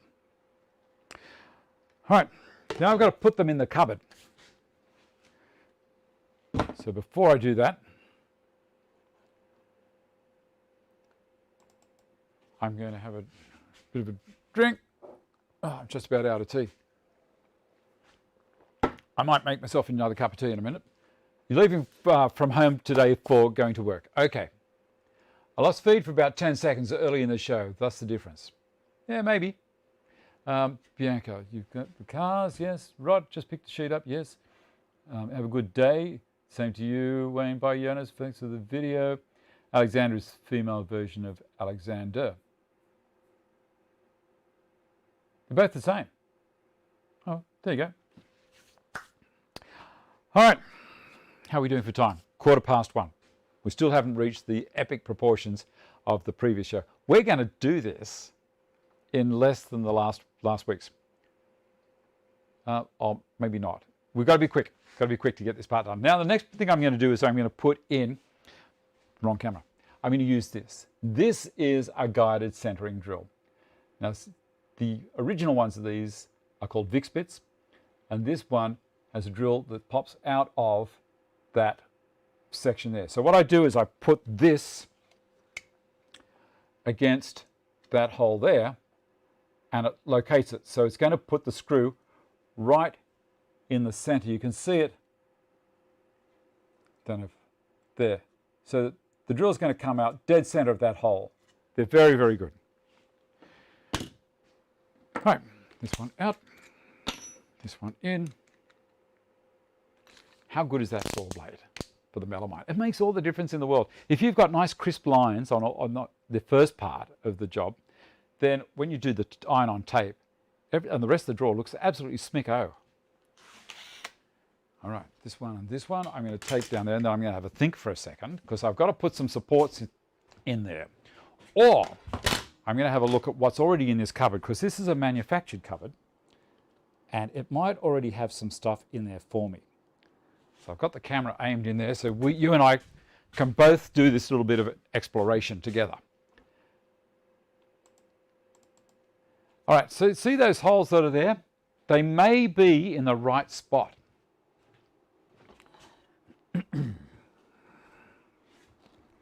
Let's have a look.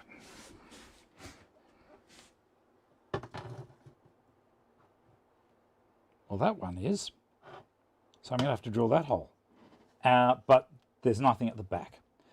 So what I can do is I can drill the second hole from the front, and that'll be that one there. And it might work for me. I think I'll put one there and one over there. I think it should be good. Yep, we'll drill those out as well. Why not? And that'll give me my spot to position off. Come back to this camera. So it's that second one. Oh, jingoes, I've lost it.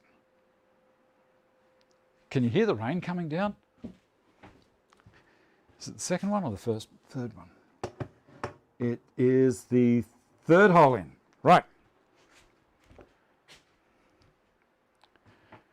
Right, so I have the hole we drilled out. Not this one, it's that one there that I've got to do. Again, this is just my personal preference. I like doing it with these screws. You can use ordinary, small screws if you want to. I just think these are so much stronger.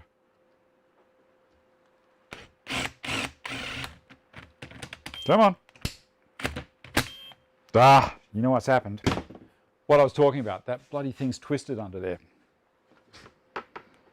Flatten it down.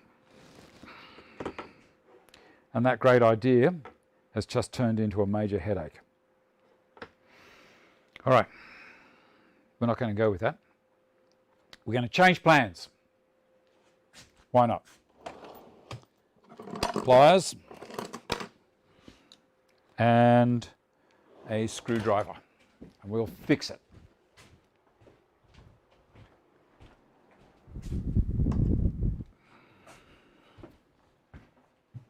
Change plans.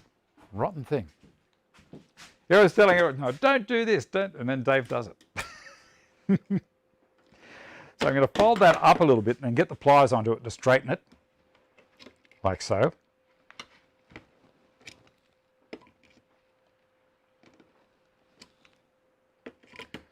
It's just bent a little bit there. There we go. Now slowly bring it back down. That's going to be fine. That's all good. It's not going to have a problem. Now I've got to push this one down here.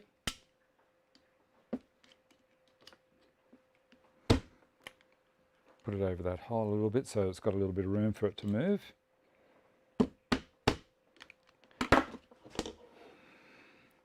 Like I bought one. You'd never know. All right, so we're not going to use those holes. Plan B. Have I got a plan B? I don't know yet. We'll find out. Quick read. Another Dave-a-thon. Dave Tackland. Do you have a cable TV or terrestrial TV in Australia? Cable mostly hundreds of channels and they're all crap. That's why I watch YouTube. Well, thank you so much. What size self-centering bit am I using? On this particular one, I'm using an 11/64. Normally I use a 5mm. People tell me that it should be a 4mm, but I'm using 11/64. It'll work fine. Adapt, improvise, overcome. I like to use a step drill bit. It cuts better and doesn't grab. Correct. Thinking, yes. All right. Okay. I'll be fine. Now, you remember, here we go, Dave the Wizard coming to the fore here at the moment. You remember I cut a few pieces whilst I was cutting the drawer sections. And there was some waste. These guys. What I'm going to do is I'm going to cut them to length, and I'll have two of them inside the cupboard, and they will support while I drill. That's the easiest way. I just have to measure the height that they've got to come up to. And what was I doing? I was doing, got distracted by something on the TV there. What was I doing? All right, the height of the drawer is 150. So where is the drawer unit itself? Let's bring this around. It might help me so I don't get lost. And we can actually put the drawer up on this table, I think would be the best thing to do.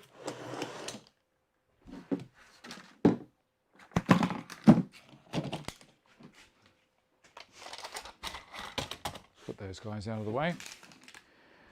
And then I can refer to it.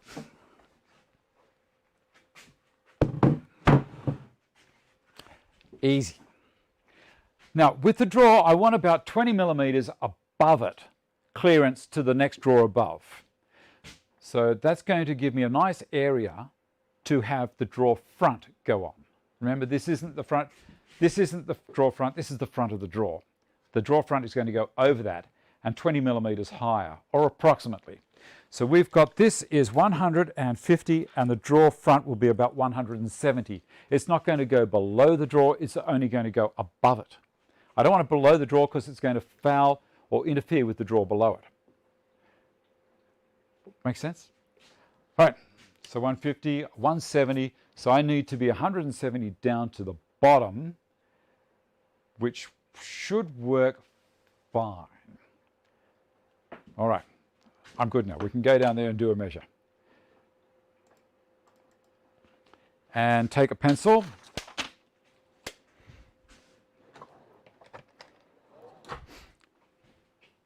Now this could be a whole lot easier by having the bottom drawer put in, but I don't want to build the bottom drawer right at the moment. I just want to get this one done. So I need to come down 170, which is there, and that's good. I may even just put 2 drawers down here. We'll see what happens. So the height from the bottom of the cabinet, rather than ask Google, because she's not being very, very helpful at the moment, let's go 325 for my supports, which will bring me to there. I can remember that easy. I'll cut that on the CapEx, 325. Give me a second. I'll cut them out of one piece rather than cut 2 pieces up.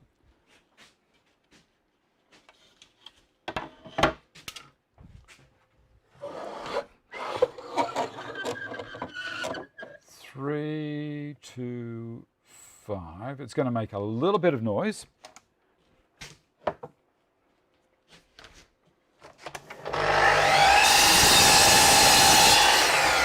That's one. And the second one.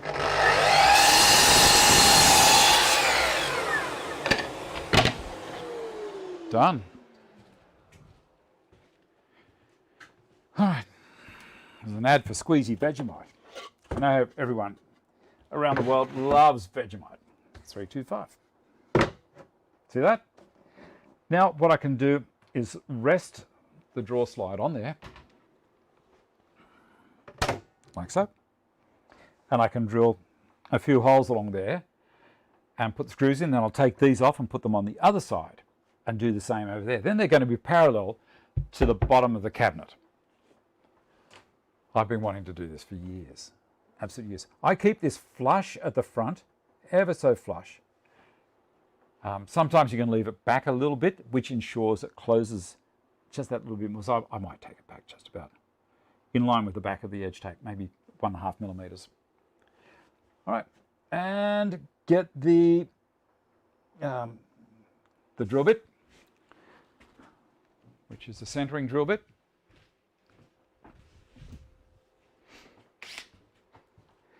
And I'm going to go in, I don't know, a little bit.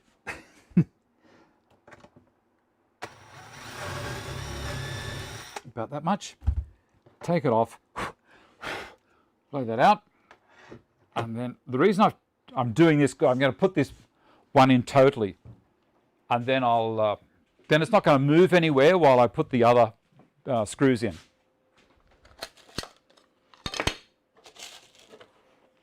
Euro screws.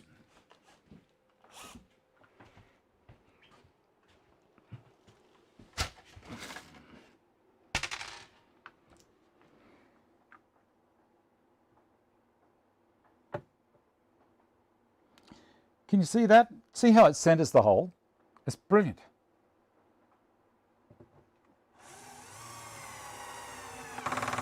Got it. Lovely. Now, drill some more holes. Easier to lie down in the cabinet for this part.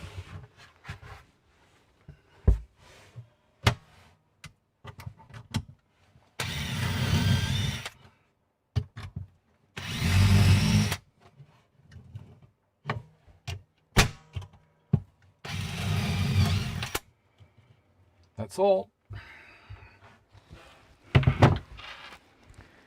Oh. And out. Got to get that sawdust out of there.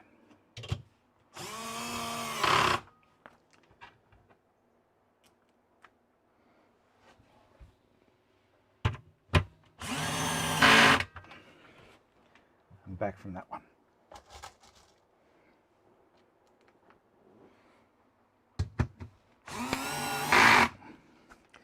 Now, it does move. Some people think that because the screw heads are sitting up a little bit that it might catch, but it doesn't. So that's that one. Do the other side, making sure there's no crap on the bottom of the cabinet.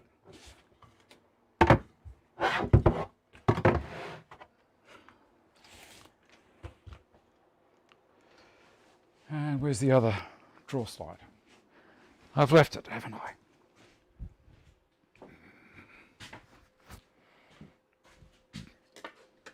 I think I left it there on purpose. Marmite's your version of Vegemite. Got to tap out, got to recover from last night. Okay.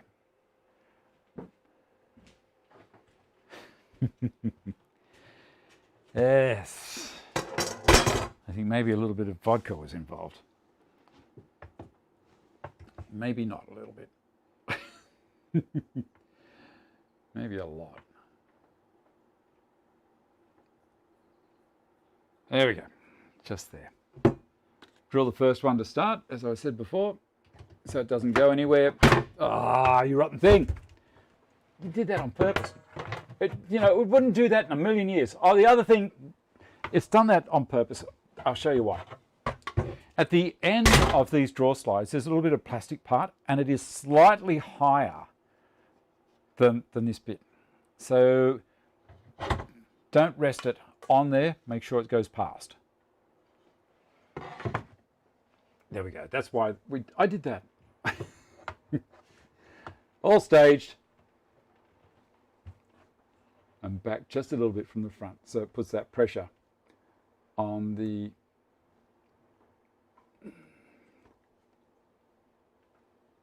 drawer front to close properly.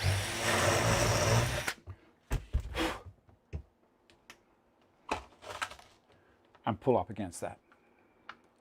If you leave this out too far, well then you're going to have a gap between here and that. The drawers aren't going to line up because they're not going all the way home to here to push us against that to be the registry if all the drawer fronts are the same thickness. If they're not, well, who cares?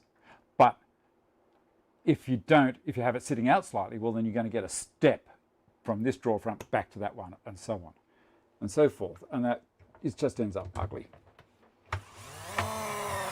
Gotcha. Make a slide in here and drill the holes in here.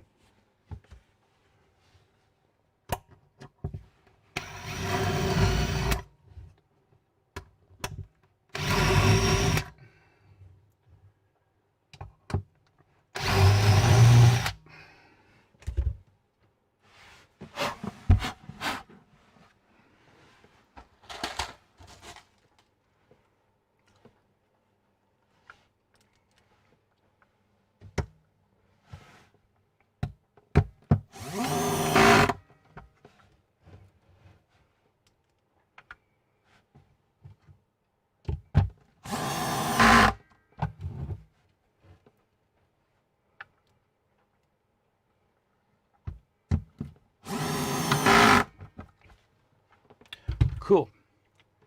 Now, ow.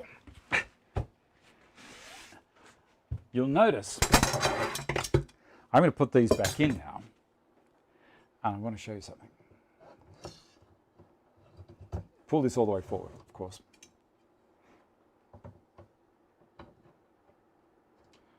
Put it in so you don't stuff the bearings up. Now, they won't close all the way home when they're screwed in. Oh, idiot. Now that I've said that, what's it going to do? Of course it does. Must have been another brand didn't do it. So I'm going to leave those out ever so slightly. I can't point a trick, can I? All right, push this in, and they go home all the way, not a problem.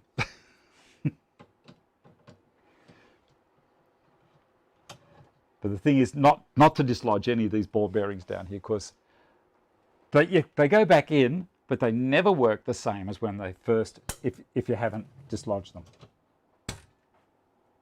Lovely. See that? I've got a good 3.5 millimeters from the front of this to here. And that's the part that I'm going to have connected. I'm going to have that flush with the front of the drawer, not the drawer front. Remember, different thing. Now, I've already got the docking station, sorry, the CapEx set up at the same depth as these are. So I'm going to cut 2 more, even though I said I wasn't going to. You know, you should know that about me by now. And I'm going to put one here and one here. And I'm going to put the drawer into the cupboard and rest it on there. These are 16 mil, these are 12.7 or 12, whatever they are, 12.5 mil. So I've got a few millimeters on either side for it just to sit on neatly. And then it'll be, and you've got to keep these out just a little bit, because we've got to be able to grab a hold of those once the drawer's in there. All right, I'll go and get those other 2 pieces.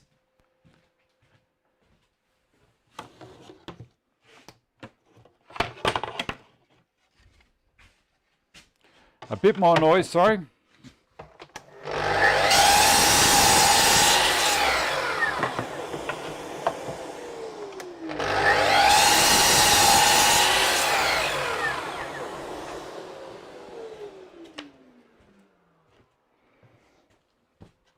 Right.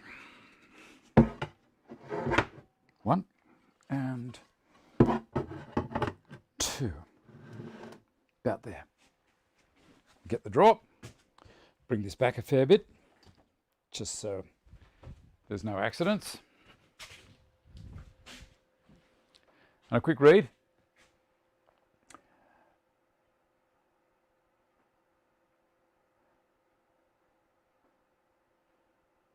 See you later, Nathan. Never put screws in your mouth. Well, probably a good idea. Probably a good idea.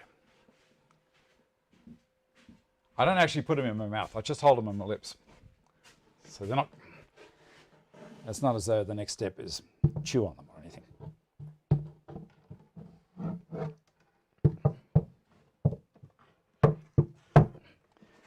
Right, it's looking like it's going to be okay. Slide this in to about there. That one out to there. And this one, get a hold of it. David. Rotten thing. I'll work on this side to start. So you can see what I'm doing. That's supporting this. And I've got my 20 mil gap here for the drawer front. I can move that up and down to wherever I want. And when the drawer front's across here, it's going to be like that. You will not see this. You won't see anything on the side. All you see is this guy here. And I've been told that's a bad move to have that there now. So, well, what's the other thing that I haven't done? I haven't drilled these out. So take this out again and drill them out. Won't take long. Do it right, don't force it.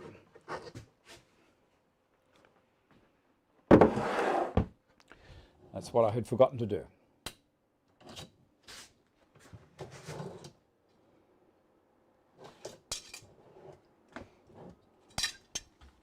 Won't take long.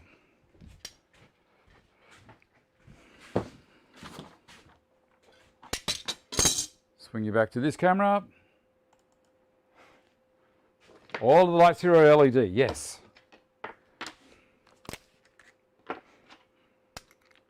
That makes for very nice light. All right, this one I can, and remember I've got to go this direction.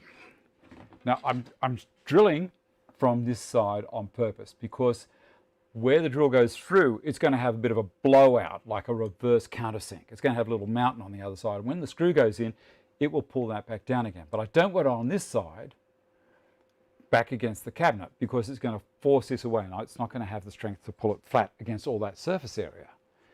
There's reason in my logic. Okay. Right, so I've got one, this one here.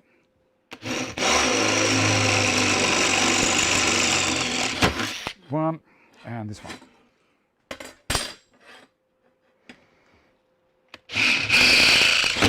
There are little things here, slots, for adjusting if you want to adjust.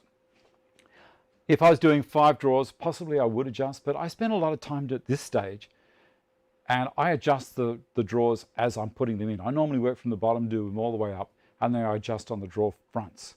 And so I don't use those, but a lot of people do. Just a heads up.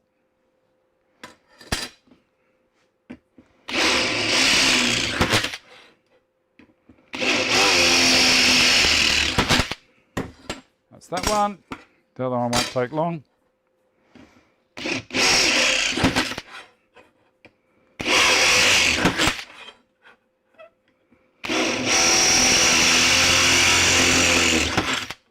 It gets warm if it lands on your thumb.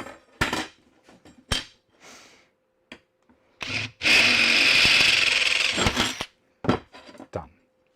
Give it a good shake. We don't want all those metal filings in there. You can see the little raised sections just here. They'll tear off when the screw goes in. Up at your place, was she? No, she wasn't. Was not. But she lives quite close. As most daughters like to live close to their mothers. It's just one of those things. You know what they say? A son's a son till he takes him a wife. A daughter's a daughter the rest of your life.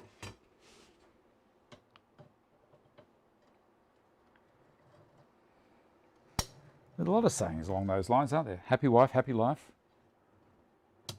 Anyway, let's see if we can do it this time. I've got a good feeling about it.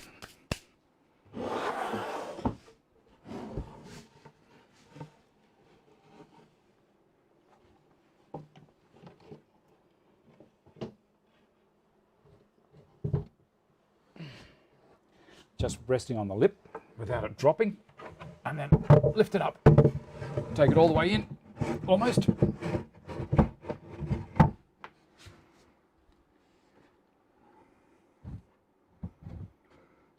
Come on. Well, it's a hard ask for a fingernail. Very.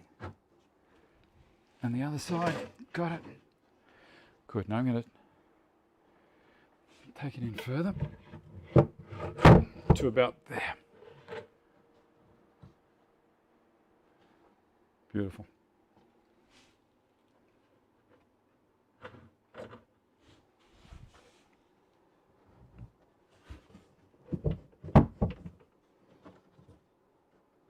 That's the hole I'm going to use.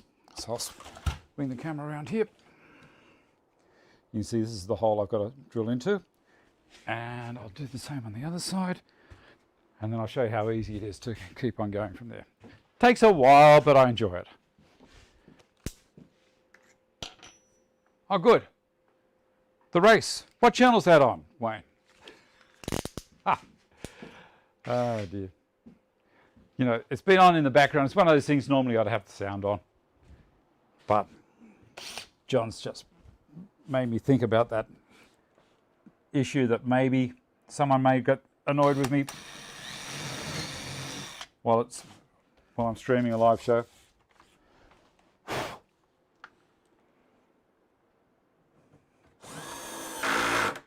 That's the first one. Now I'm going to the other side and do the same thing, and then we're going to advance the drawer out of the cupboard bit by bit.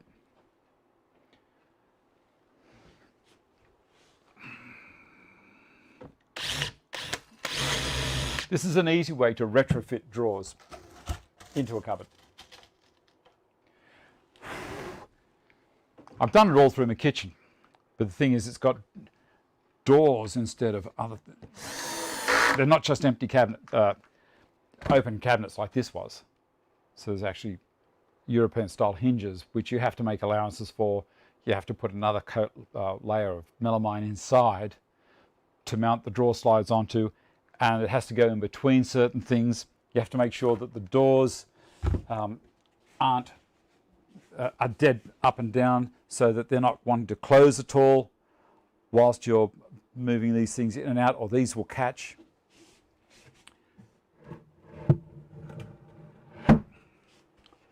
See that? I'm sitting on that, sitting on that. That's all good. Making sure the back ones aren't touching. They aren't. Lovely.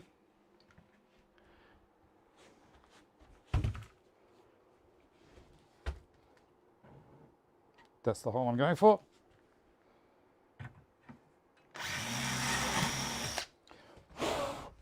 How do I know how deep to go with the drill? You get a feeling for it.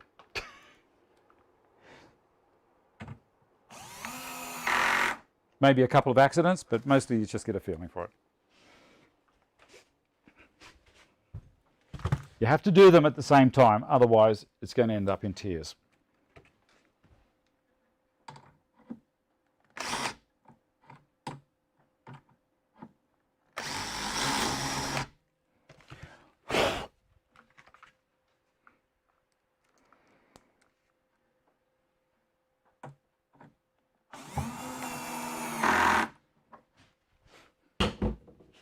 All right, I can take that support out now.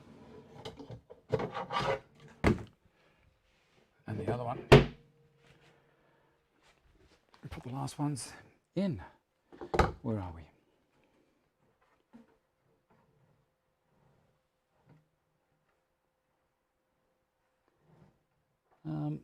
Where is it?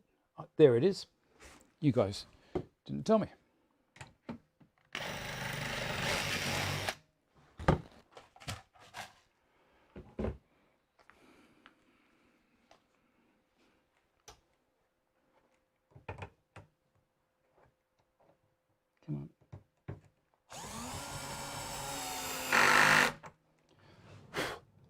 What you can do if you can't actually see the hole is when you get it to about this stage,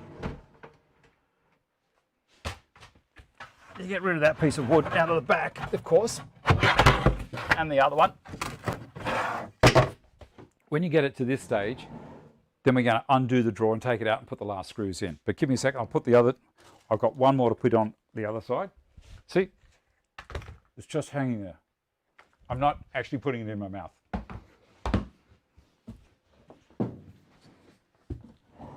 I was thinking about moving the thicknesser out of the way, but I decided against it.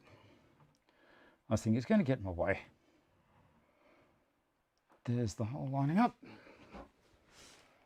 Left-handed work.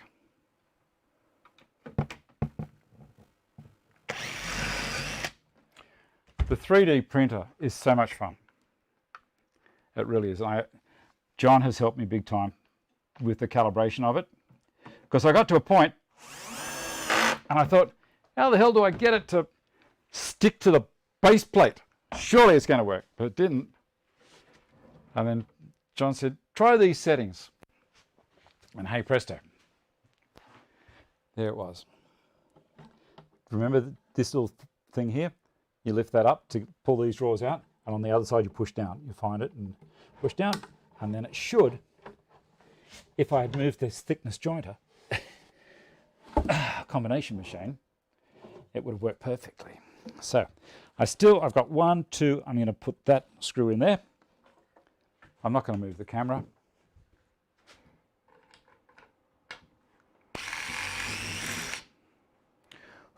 So I've got 3 screws in there. Now I've just put in the 4th one in. Oh, goodness gracious. There we go. 4th one.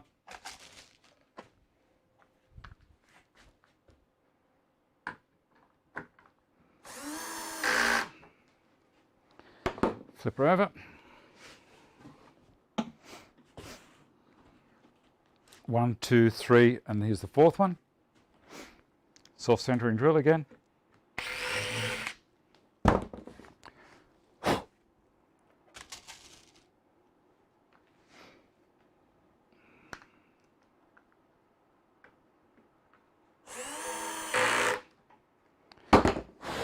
Dunsky. Done, done, done. All right, bring this back over here and tip it up about there.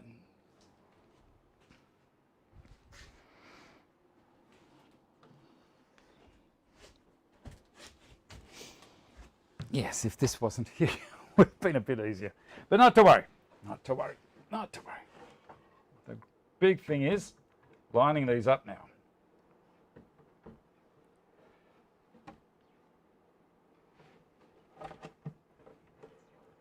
I've got to come around that side, make sure I'm in properly.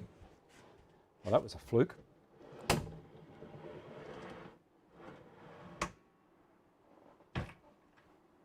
Good. Okay.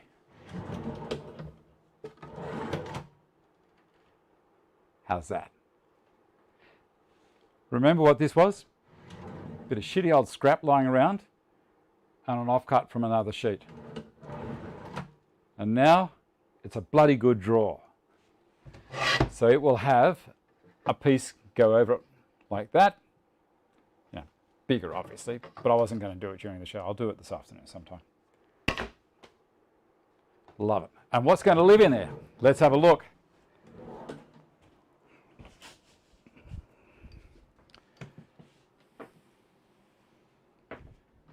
All right, I like these drawers. I like them a lot.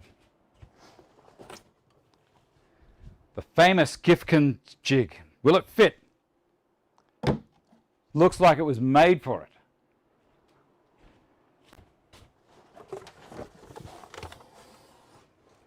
Now remember what I said? I've allowed for the thickness here. Let me see if I can get this in possibly a little bit better. I've allowed for the thickness below this for the individual boxes and also for the length.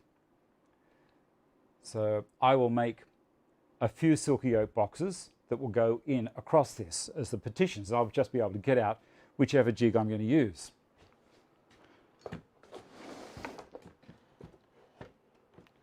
So the rest of it, let me see, I've got Cole's book and some backing boards and the spacers, a few of the other templates,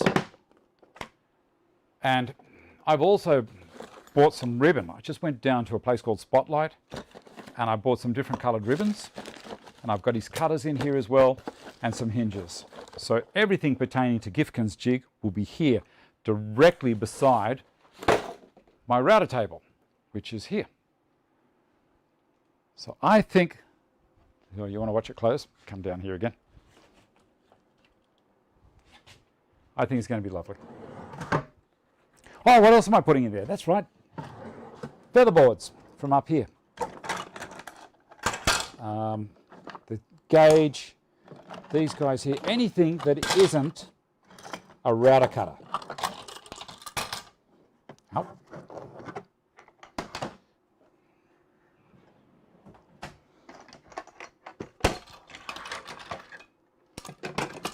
All to be sorted out.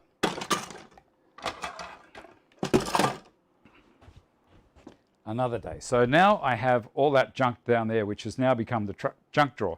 Now, when I got this out, remember I said I don't like reaching over things to get, over my router cutters to get to things? It's not a big cut, but it did nick me.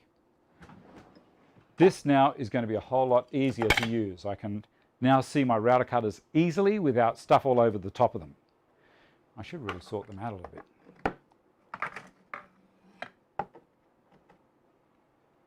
Lovely. Excellent. And magic. And for the viewer who wanted me to change this handle, I'm going to do it after the show finishes. I'll do it, I promise. How are we doing for time? I think that might just about do us, guys. 77 people. Unbelievable. I'm going to have a quick read down. Now you need something to put in there. Oh, David, I got junk. Don't you worry about that. Like these drawers, got them modelled in Fusion 360 now. Excellent, excellent. David, I think you knew it was going to fit ahead of time. The important thing is to allow 26 millimeters, not 25 in the width. Because 25 will work, but if you've got a slight taper in your cupboard or something swells from moisture or whatever, you've got that little bit of air play. If you make it tight at the beginning, and it becomes tighter, the soft close doesn't work, and they become a pain in the bum to move around. But it's just magic. I might make the other one this afternoon. I'm going to go and have some lunch because it's nearly 2 o'clock and I'm a bit hungry. So I'm going to have some lunch. I have a couple of surprises coming up next weekend's show, depending on how John goes, might be a surprise. And then the new year, I've got a surprise. And we might even get some other surprises happening as well. I would like to say thank you very much to all of my patrons. We are not going to have a Patreon chat this afternoon. I'm sorry. I've gone over time. I'm just not up to it. I'm sorry about that. Your wife's home. Good. That's excellent. And she's all safe. That's good to hear. I think I've mentioned everyone that I was going to mention. I will say a special mention because we're not having the Patreon meeting for them. These are the ones that are on a certain level and higher. And I'd like to say thank you to them as often as I can. There's Johannes, Mohr, John Parra, Vincent Ngian, Peter Woolworth, Father Brett Guthrie, Mike Deam, Wayne Cargill, Mr. Blue Eyes. Wayne Cargill is not Mr. Blue Eyes. Mr. Blue Eyes is another person. John Peckham, Graeme Bland, and Russell Hibbs. Thank you so much for supporting me. You know, I've got a heap of toys, but it's really, really nice to be able to afford to turn the lights on. It's nice to be able to go up and buy some food and do all this stuff and keep on bringing the show to you. So if you haven't thought about becoming a patron, I'm very dry, I need to drink. If you haven't thought about becoming a patron, please do. Give it a consider. Subscribe to the channel. Look after yourselves. Be nice to each other. And I shall see you all next week. Bye.